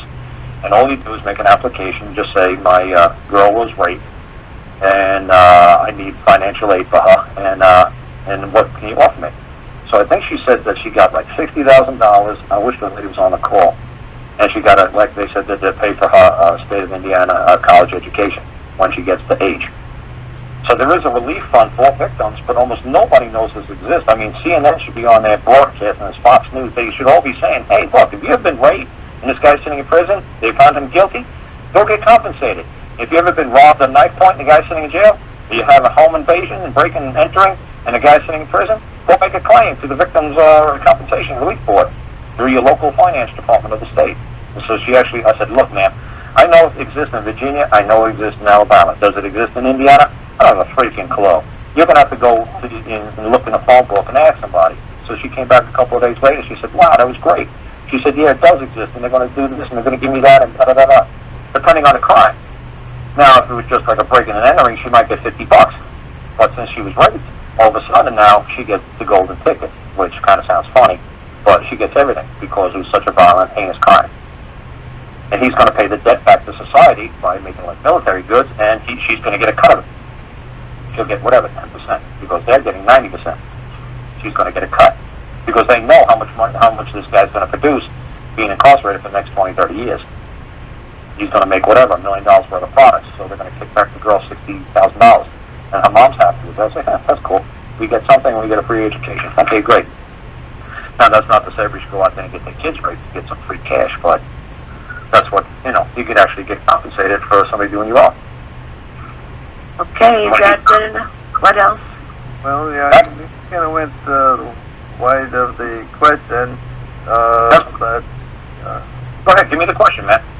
Well, yeah, was there any Supreme Court decisions that said that habeas corpus also applies in civil matters? Because no, civil is man on man, and if you you make something very simple to yourself and go look at the 7th Amendment, and what does the 7th Amendment say? That any court ruling made by a trial by jury cannot be overturned or retried by any U.S. court. So you make your own rules when you walk into the court. When you make into a court of record, like when you go through a common law court, when you go into a trial by jury, when one man has done another man wrong, you're creating the law. You're bringing whatever precedent or beliefs that happened in the past. You can go all the way back to caveman times, as well as a well-known fact that when one caveman said that he'd give somebody a dinosaur bone for a saber-toothed tiger, tail, that it's been established well in the past that this is true and this is what should be compensated and this is what's now due. I mean, you bring your law into the court. When you're suing me, I'm bringing my law into the court. You can't use their law. You can't say, well, the United States Supreme Court in 1922 said this, so I'm suing you because in 1922 this is what was true. Now, what does that have to do with you and me? Right. What did I do you wrong, and when I want to compensate you? When did you send me a letter saying that I've done you wrong, and that I refused or ignored your letter? And then you came over and you brought me into court with your claim of me doing you wrong. So, like I said, to say, well, can you find the United States Supreme Court ruling when Karl wants to sue, Paul in California? I don't have to bring any Supreme Court ruling. I'm just going to bring him to court, and I'm going to establish the rules. And if you don't like the rules, you bring a claim against me and say, hey, this isn't fair. This is how the rules should be. And then that's when you have a preliminary hearing day or a precipice day, and then the judge sits down with you, like the referee, and he says, okay, is there anything that you guys can agree on before we just tie up this courthouse in the next 12 years? What do you guys agree on, and what seems to be the major problem between you guys? So the judge sits down there, and sometimes you just sit right in the judge's chambers with the other guy. And the judge will say, okay, what seems to be the problem? And then he'll try to solve it before you actually go to a full-blown trial. And the judge will give you his opinion. He'll say, hey, you know what? Honestly, I think you just pay the guy. But you know what? If you believe it's so strong and you think you can convince the jury otherwise, I'm telling you, I've been sitting here on jury trials for the last 23 years, and I'm telling you, I think you're going to lose. And if you lose and the jury awards you 10 grand, you know what? I'm going to triple that. So if you really want to continue with this nonsense, well, you just go right ahead. But to have to rely upon the United States Supreme Court ruling, nah, that wouldn't make any sense. No. The United States Supreme Court ruling is only has to do with citizens of the United States, and all it has to do with subjects of those of the United States government. Like, why would you use a Mexican Supreme Court ruling unless you're a Mexican citizen? And unless you're, suing somebody, unless you're saying, well, I'm a Mexican citizen, he's a Mexican citizen. So like I said, the United States Supreme Court rulings was basically just set up for when the president had an argument with the Congress, and they'd step in and they'd say, hey, the United States Supreme Court is going to be the moderator between the states or between the two branches of government. It has nothing to do with man on man. I mean, I'm trying to think of any Supreme Court ruling where it was man on man.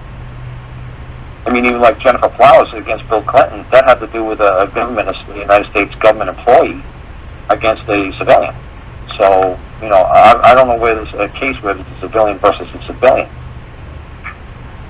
You're supposed to go to federal court when you're suing a corporation, or when you're suing like a state. You go to federal court for that. You don't go to federal court. If you want to sue me, you're not going to take me to federal court. You're going to take me to the local circuit court down here. You're not going to take me to federal court. They have no jurisdiction.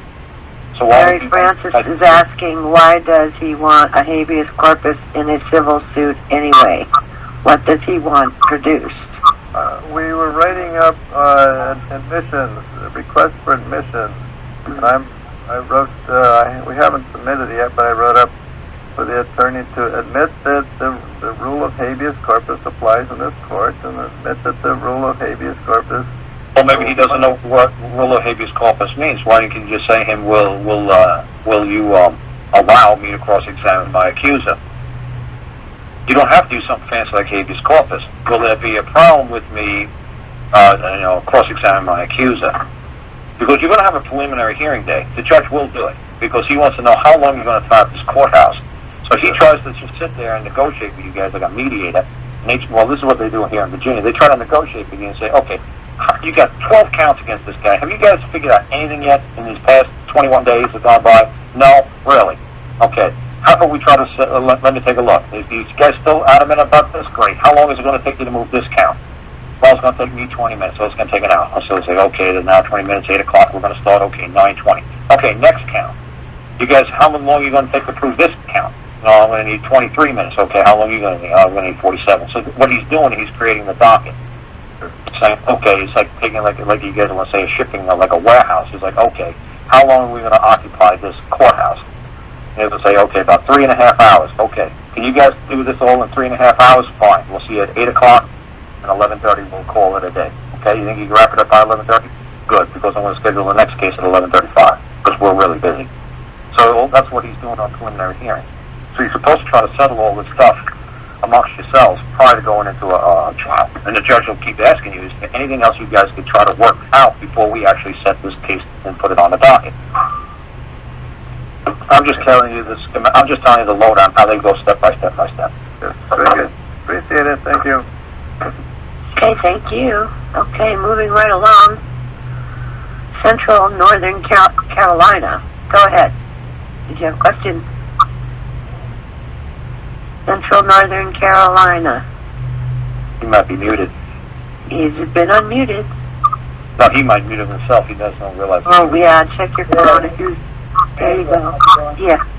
Okay, good. Hey, what's up, Karl? We need you to speak up real loud because we can barely hear you. Nope, you sound like you're a million miles away. What about now? Wow. Better. Can you hear me? Oh, yeah. All right. Hey, how you doing, Andrew? I can barely hear him. Wow. I'm doing okay, but I can barely hear you. Can you get up closer to the mic or what? Yeah, I am. Can you hear me? Yeah, I hear you okay.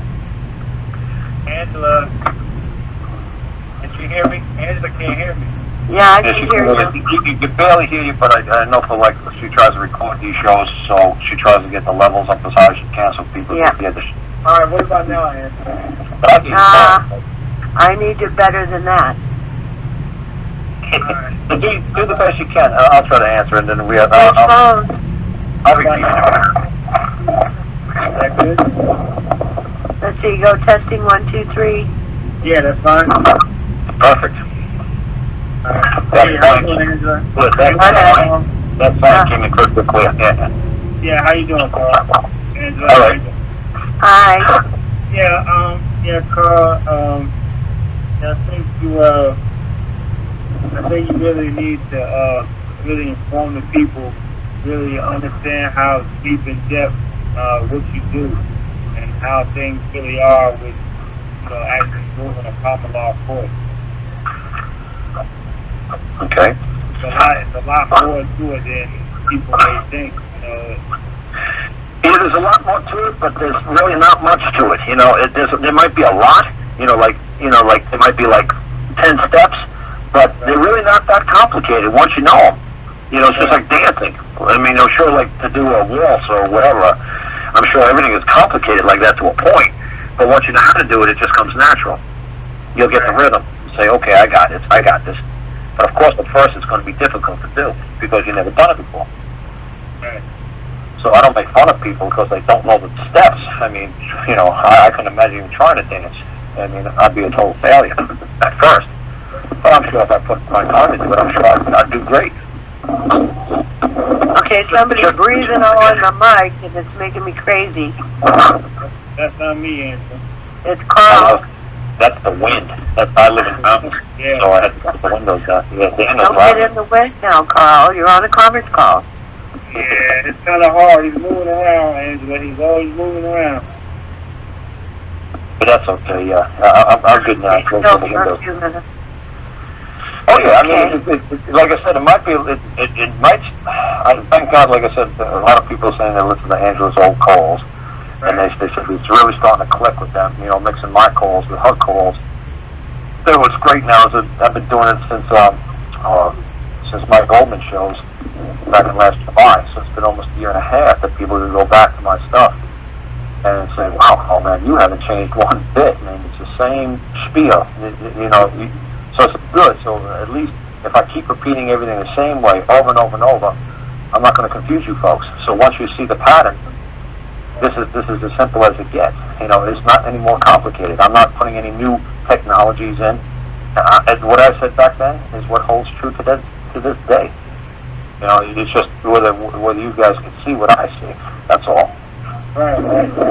I'm still just trying to figure out how a lot of people are getting caught up in the psycho valve, man. I'm still trying to figure out. Because psycho valves are the easiest things to get out of, man, or into. All you have to do is to say, the judge ever said to me, he said, a competency hearing, obviously I put it in writing. And said, if anybody places an order upon my person to go from point A to point B, I'm demand compensation. Place your order with me now. Anybody wants to order me to do something, I will gladly take all orders, and I will demand immediate compensation upon delivery of said order. And I'll hand it to him, and he'll shit a pickle on the, well, I shouldn't say that's the Angela show, but he'll poop a log. Oh, I've seen him do it in court one time. I seen him looking around court like, who wrote this? I wrote it for my sister. And he was like, my sister wasn't ready to go to court. It was civil, and she wasn't ready. And she said, I made it very simply and made it very clear to the court. Anybody in this court who orders me to move forward at this time, which I am not capable, I do not have the capacity, I am incompetent to stand at this time, and they try to move me against my will, will be held liable, and whatever orders generated by this court, I will demand immediate compensation from said court. And man, it's like he pooped on pickle. Because, like I said, if you guys don't believe me, well, the Virginia Supreme Court rules, Rule 2:B, also makes the same exact statement. In a trial, if the person is not ready to be moved, he cannot be forced or compelled to testify against himself. And any order generated by the court will be, placed upon the burden of that court. You can't order somebody to perform. You can't make me do something. You can't make me testify. You can't make me do anything until I'm ready. That's why it's called civilized. So If you try to force me, it's uncivilized. Right, so they can try to hold you in contempt of court. That's fine. In contempt of whose court? It has to be the plaintiff's court, not the guy in a black robe. Yeah. See, this is where you guys are always confusing this thing. Contempt of whose court?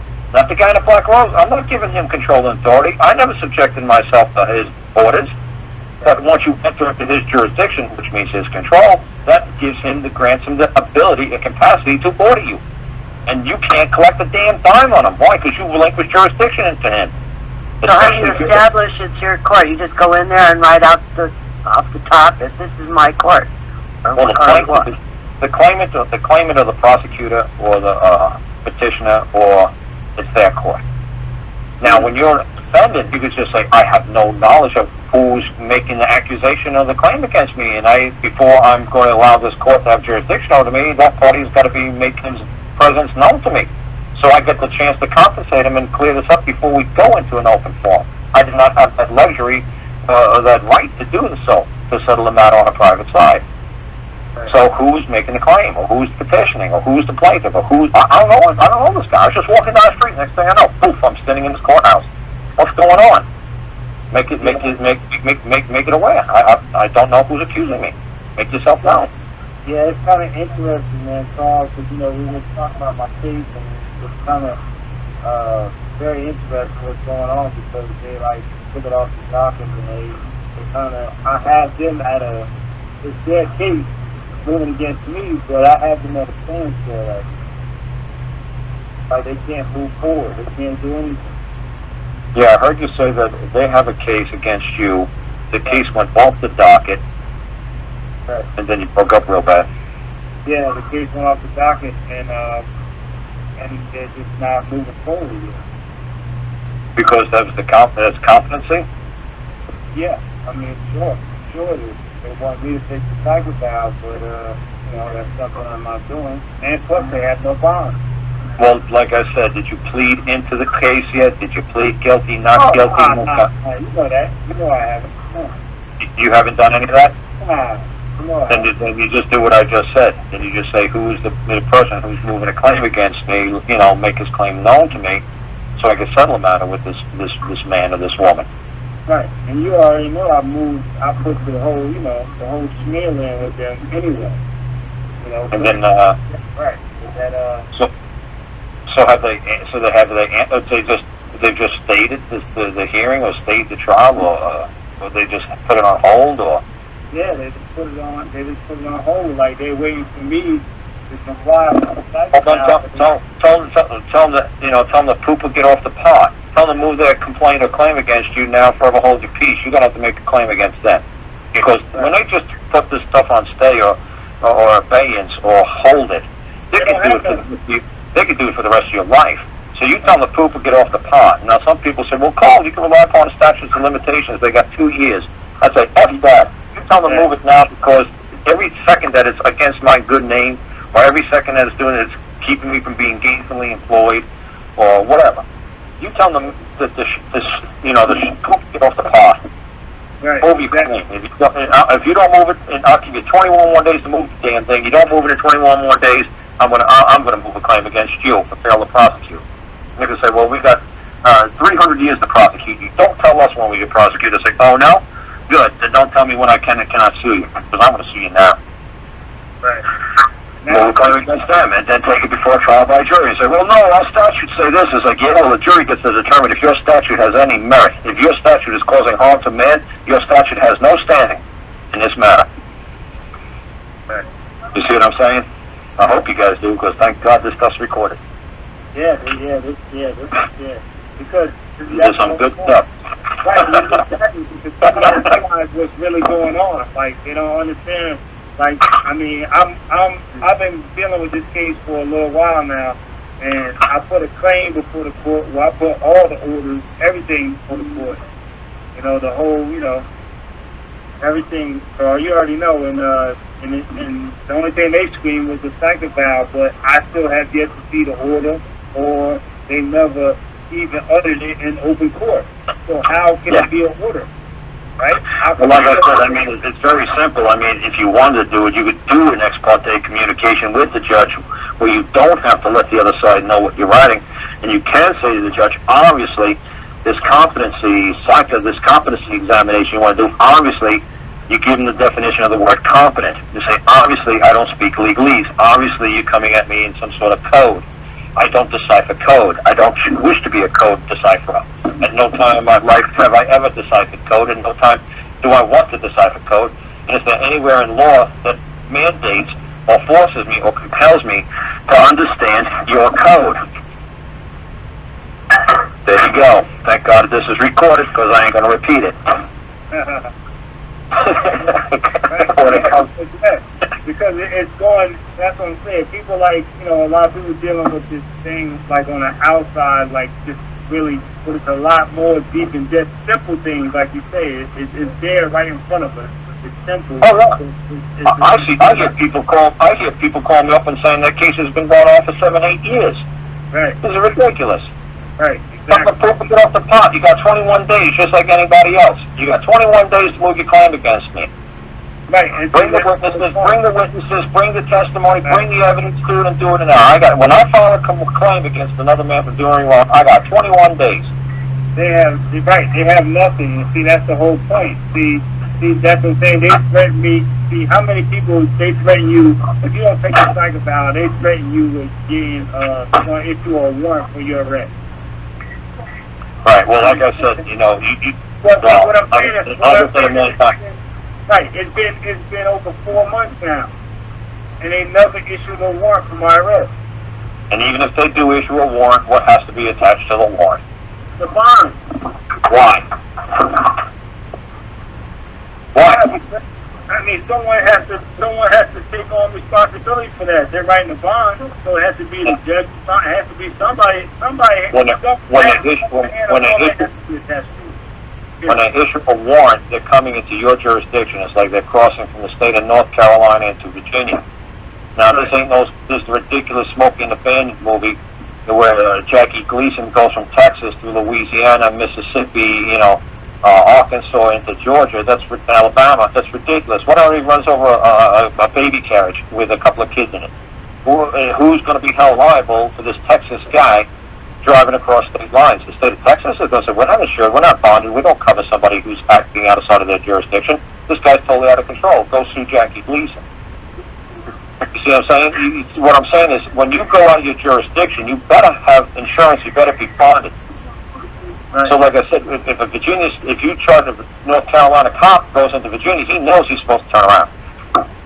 Sure. Because he knows he's not bonded, he knows he's not covered, he knows he's not insured. And heaven forbid he does something when he crosses into Virginia and he hurts somebody, he knows he's going to be held liable. So when somebody's trying to issue a warrant on you to pick you up, it's like, is that bonded? No, because if you break my toe, or if you twist my arm, or you hurt my ankle, I'm going to hold you responsible. You better hope that somebody issued you to give you the right to touch me, because, sir, have I done anything wrong to you? No. I'm just here to pick you up. Pick me up. For who? For Judge Bob. Good. Where's Judge Bob's bond? Because I'm telling you, if you hurt me, I'm going to sue you. And you know what, Karl? Right. You're right. And you know what, Karl? Ever since, you know, we've been dealing with this, and I took what you had, and I brought it before the court. The claim, we talked about what I did wrong and what I didn't do right, you know, but ever since that happened, man, this is where it's been all this time. Like, you know, I haven't, you know, it's crazy though, because I think they understand what's going on. They know not to violate, and then see what people don't really know, and then I'm on probation too. So it's like, wow, like I'm in like different facets, but I'm still moving through, and it's still not moving forward. Right, they don't know what to do. You got them in like a limbo. What they're going to do is they're going to like find legal competent counsel of their own. and they're going to start saying, hey, can we do this to this guy? We haven't seen nothing like this. You know, can we be held liable? Can this guy really do what he claims he could do to us? Right. What's going on here? So like I said, that's the whole thing, is when I put that crazy paperwork in, they go talk to somebody legal, or they go talk to somebody in Harvard Law School, or they go talk to their buddies at Yale, and they say, hey, has anybody ever seen anything that looks like this? And it's like, yeah, about 600 years ago. I was like, what? It still holds. This is still good. Yeah, it's still good. Because, like I said, this country's been around for 500 years. People think it's only been around for 200. This country's been around since 1492. Since 1500. It's 2000. So 300 years of law didn't just disappear off the books. And the first 300 years of law was forgive and forget. You know, you didn't hear anything about there was prisons in 1730 or 1650. They didn't see anybody saying, oh, well, we put them off to jail. Now it's forgive and forget because we needed everybody in society because there's only a couple of people that lived here for the first 300 years. So we can't put half the people in jail. You know? Okay, we need to move on. Oh, yeah, go ahead, Jeff. Thank you, Angela. Thank you. Okay, Karl, next talk up. to you later, man. Yeah, catch Karl on his show on Saturdays to continue the story. Let's see here. We have Mark Harris. There you are. Go ahead. Why don't you tell us what you put in the chat? Hey, Karl, it's Mark. Yeah, how you doing? In Colorado. Hey, you know what? I filed that court of record action against the CFO of Wells Fargo, the CFO of U.S. Bancorp, 2 attorneys, and a real estate agent. It's now coming up on 21 days. I've asked the judge to accept the position of magistrate, and he won't do it. I've asked the clerk to enter a hearing date because I wanted them to have to come in because we're coming up on an eviction hearing, and I wanted to push the issue, and so that we could then go and take a look at the record and see if the record has any answer. Well, lo and behold, an attorney for Wells Fargo CFO sent me a letter, and I talked to her today, and she's going to put in a motion to dismiss in statutory terms into the case timely. Now, the judge said because I did not serve them personal service. There you go. Wait a minute. Because I didn't give him personal service, right, under statute, which is Rule 4 in Colorado, and I said I couldn't talk to the judge won't talk to me. So the guy in the black robe is correct.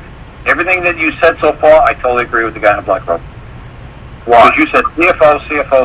You said you were supposed to say Pop, Susie, and Billy did me wrong when they were operating in No. I went right to the man who is the CFO. I did not sue the CFO as a CFO. I served as Billy. Right.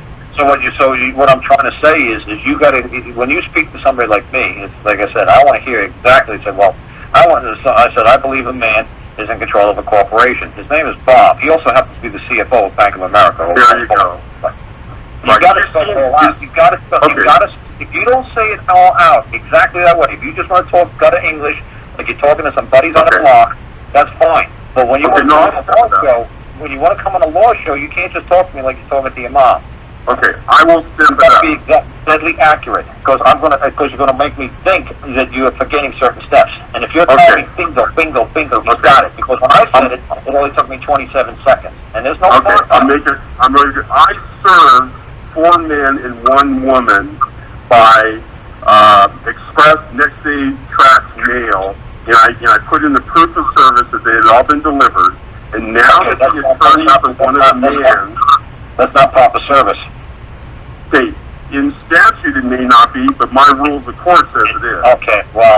Everybody knows that to be properly served, that one man has to hand it to another man. It costs $55. That's all it costs. It's not going to break the bank. So just go after one man. I don't know why you got to go after all these other people. Just go after the guy who's in charge. Go after the big cheese. Like it's my farm. It's my farm. If there's 15 people who work here on this farm, why are you going after the other 15 people? Just go after me, because my duty is I got to maintain discipline, and I got to maintain discipline, training, and I'm fully training, discipline, and I have to monitor them, and then I'm fully liable. Okay. Because on the big cheese. You don't got to go after the people underneath them. Just go after the one big cheese. Okay, if I was going to go to a jury of man and woman, and under common sense, if I gave express mail return receipt, and now that one of the men has returned and is answering into the suit, it's obvious that common sense is that they got the service. Well, if the one person was stupid enough to answer, then you could say that shows proof that one entity, like I said, I don't know, that one man was served. If he admits that he's been served, if he admits that he was served by providing an answer, and because there's no other way he could have possibly known that there was a claim against him, then that's proof that, So maybe everybody else's, could be said because you did not send the proper service. I totally agree. But if there's one person who actually did answer in a logical manner or a concise manner, it's like, well, how would it be known this unless he was given that? Right. That's one person out of the 4 or 5. Okay, I only need one to continue the case. But it's the one, the top dog. Yeah, he's the top dog. Okay, well, if that's the top dog, that's all you really need. That's the only person that's really going to answer you anyway, because everybody's just going to hand the paperwork into the legal department. The legal department's just going to escalate it and say, look, you guys don't have to worry about this. The only one who really has to worry about this is the top dog. Yeah, this man happens to be the CFO of Wells Fargo Bank. Right. Okay, so what did the man say to you in his answer? Well, he has an answer, but they're going to file a motion to dismiss under the Colorado statute. Okay, well, the man has to answer you, not an attorney. Well, and I understand that. And the thing is what I would do is, and correct me if I'm wrong, I would accept the motion to dismiss as an answer that he has not answered, and therefore it's a default judgment. No, you don't want a default judgment anyway, because what happens if the guy's in a coma? He'll come back in 20 years and get the void judgment. Okay, then it's a judgment that the claim is true. You have to go after the man. Where's this top dog live in Colorado? Where's this? He lives in San Francisco. Okay, so you sued him in a local San Francisco district county court. But the house that I'm claiming is here in Colorado. You have to take your suit to where the man is who lives, so he could defend himself in his hometown, so he could have a trial by his peers. He don't know anybody in Colorado. He doesn't know your beliefs. He's just going to operate in his beliefs. Why he did what he did. So even if he's doing business in Colorado, then he's a corporation. Then you're suing the corporation, not the man. Who do you want to sue, the corporation or the man? I thought you said you wanted a man. I want to go after the man because I want to go to San Francisco. Go to San Francisco. Go to where the man is. Okay. So, and I'm under the understanding you cannot bring a corporation into a court of record. You could bring when you bring a corporation, when you want to say you want to sue a corporation, what you wanted to do is that you're trying to sue the man. You try to flush out the man who's ultimately liable for this corporation, and then when you flush the man out, you have to go where he is. You want somebody to stand up and say, yes, well, there's not one man in Colorado that's liable for what's going on. Well, then you're going to have to take your suit to the man. It's just like if you got into a car accident here in Virginia. What do you think, I'm going to drive all the way to Colorado and answer you because I banged your car? No, you're going to have to come here. All I got here in Colorado are agents that are male. Okay, that's great. Well, like I said, you're going to have to go. You're going after the top dog. You're going after the man who trained, disciplined, and monitored the guy.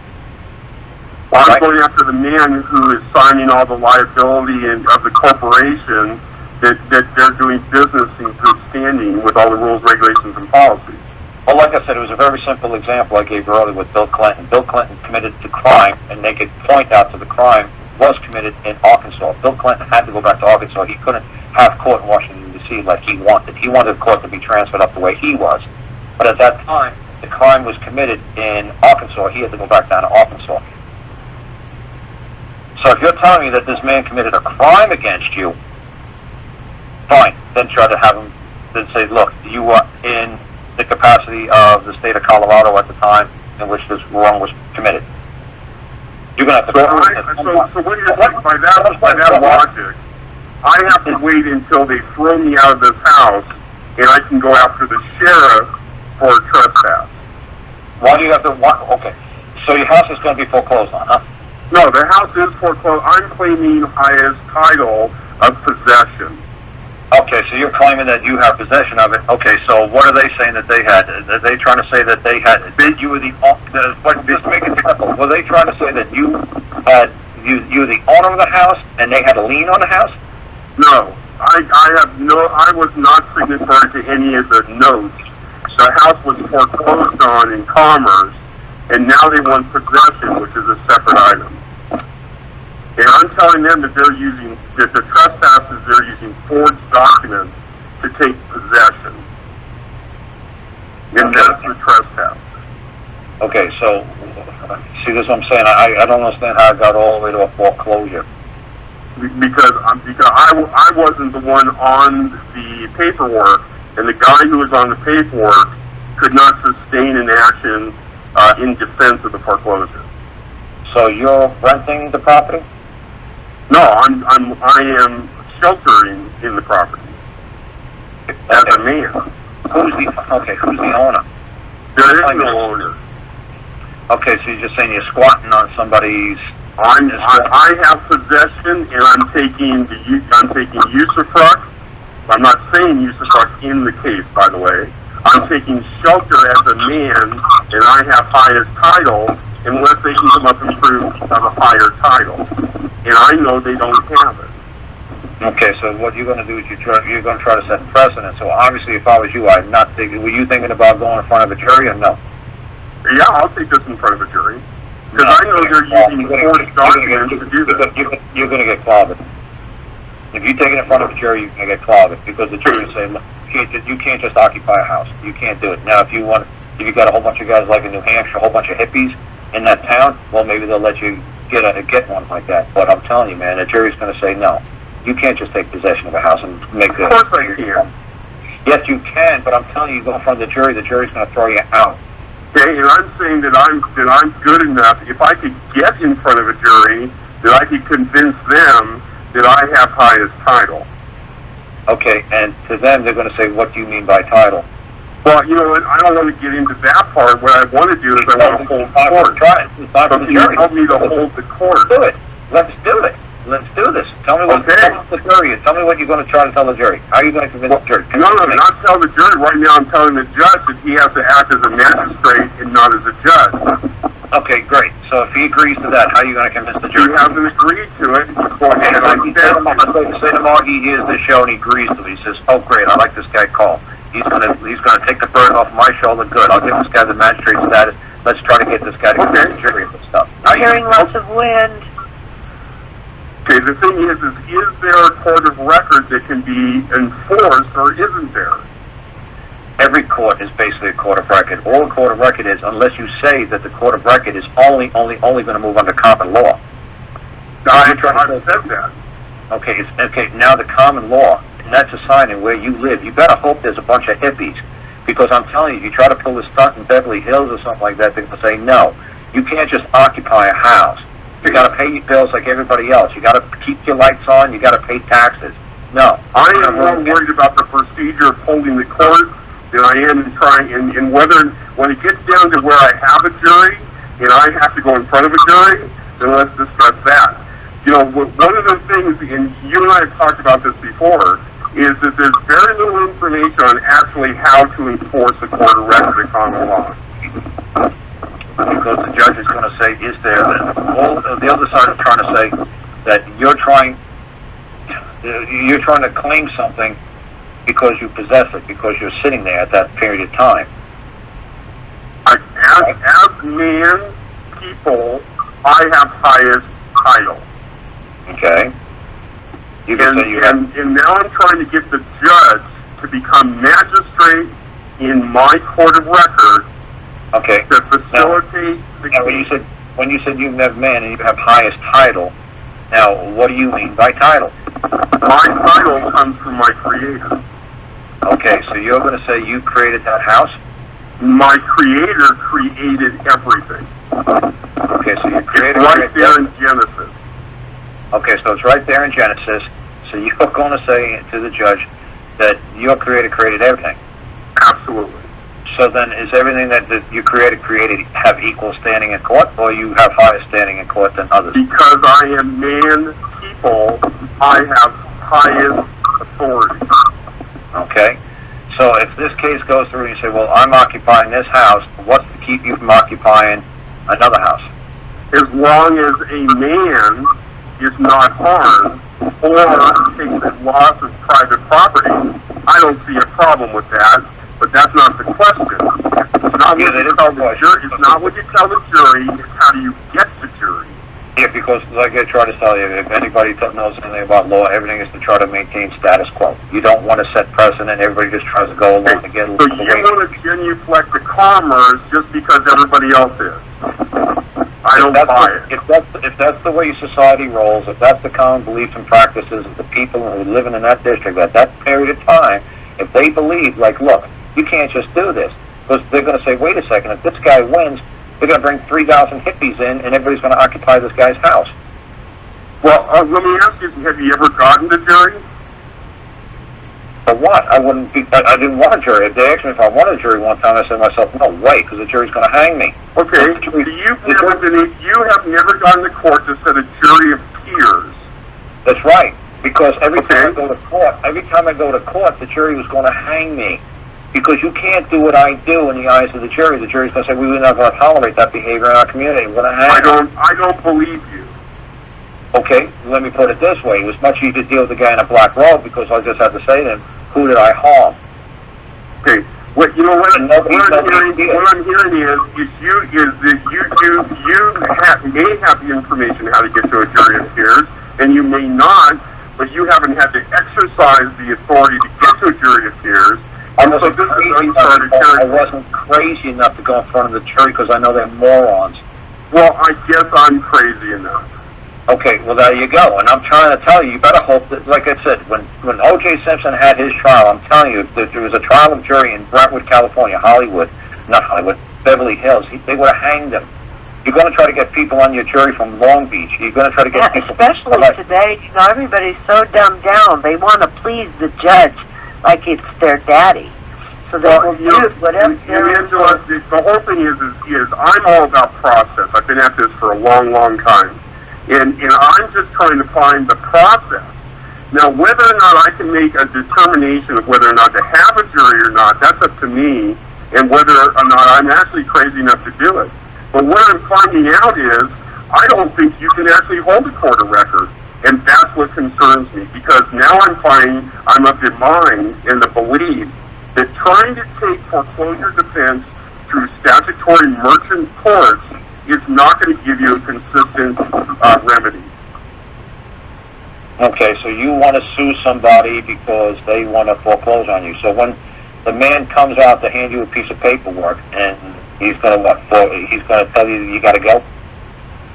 Let's say the sheriff comes and see what they've done is I've gone, I've stayed because I know how, I know my status, and I know how. And now they want to regulate me to statutory... Okay, let me make it simple. Let me make it simple. So far, nobody's done you wrong. You haven't been evicted yet. Nobody's removed you from the house. That's right. Okay, so I have to wait until they throw me out. How are you going to sue somebody for doing you wrong until they've done you wrong? Because they're doing it under the threat, which is harming me. And they're threatening my property, which is injury. So you're going to say they're hurting your feelings by threatening to kick you out if you don't? That's right. There you go. So how much money are you going to get for feelings? Well, I have no clue if I'm going to get a dime. That's not here nor there. How much did you sue for when you sued for your feelings being hurt? $600,000 silver. You got some pretty serious hurt, huh? You got some pretty serious... Oh, absolutely, because what they've done is I have all the information and evidence that they have systematically used unfair weights and measure against the people and man and woman, and they're taking orphans, widows, and they're taking people and they're taking them out of their house, which is in an unlawful manner against the will of God, my Creator.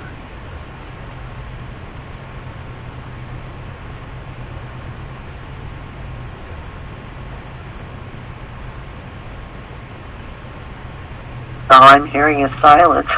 Well, I'm waiting. Karl got knocked off. Well, here's the thing, Angela.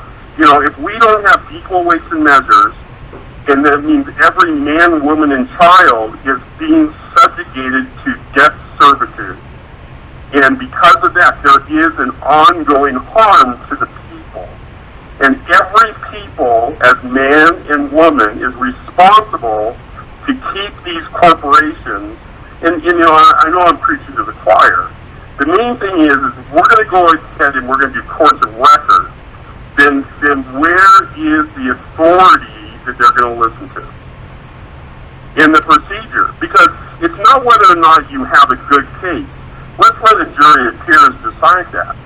What it is how do you get these guys who want to stay in their authority as statute under merchant law and get them to move back into a true court of record?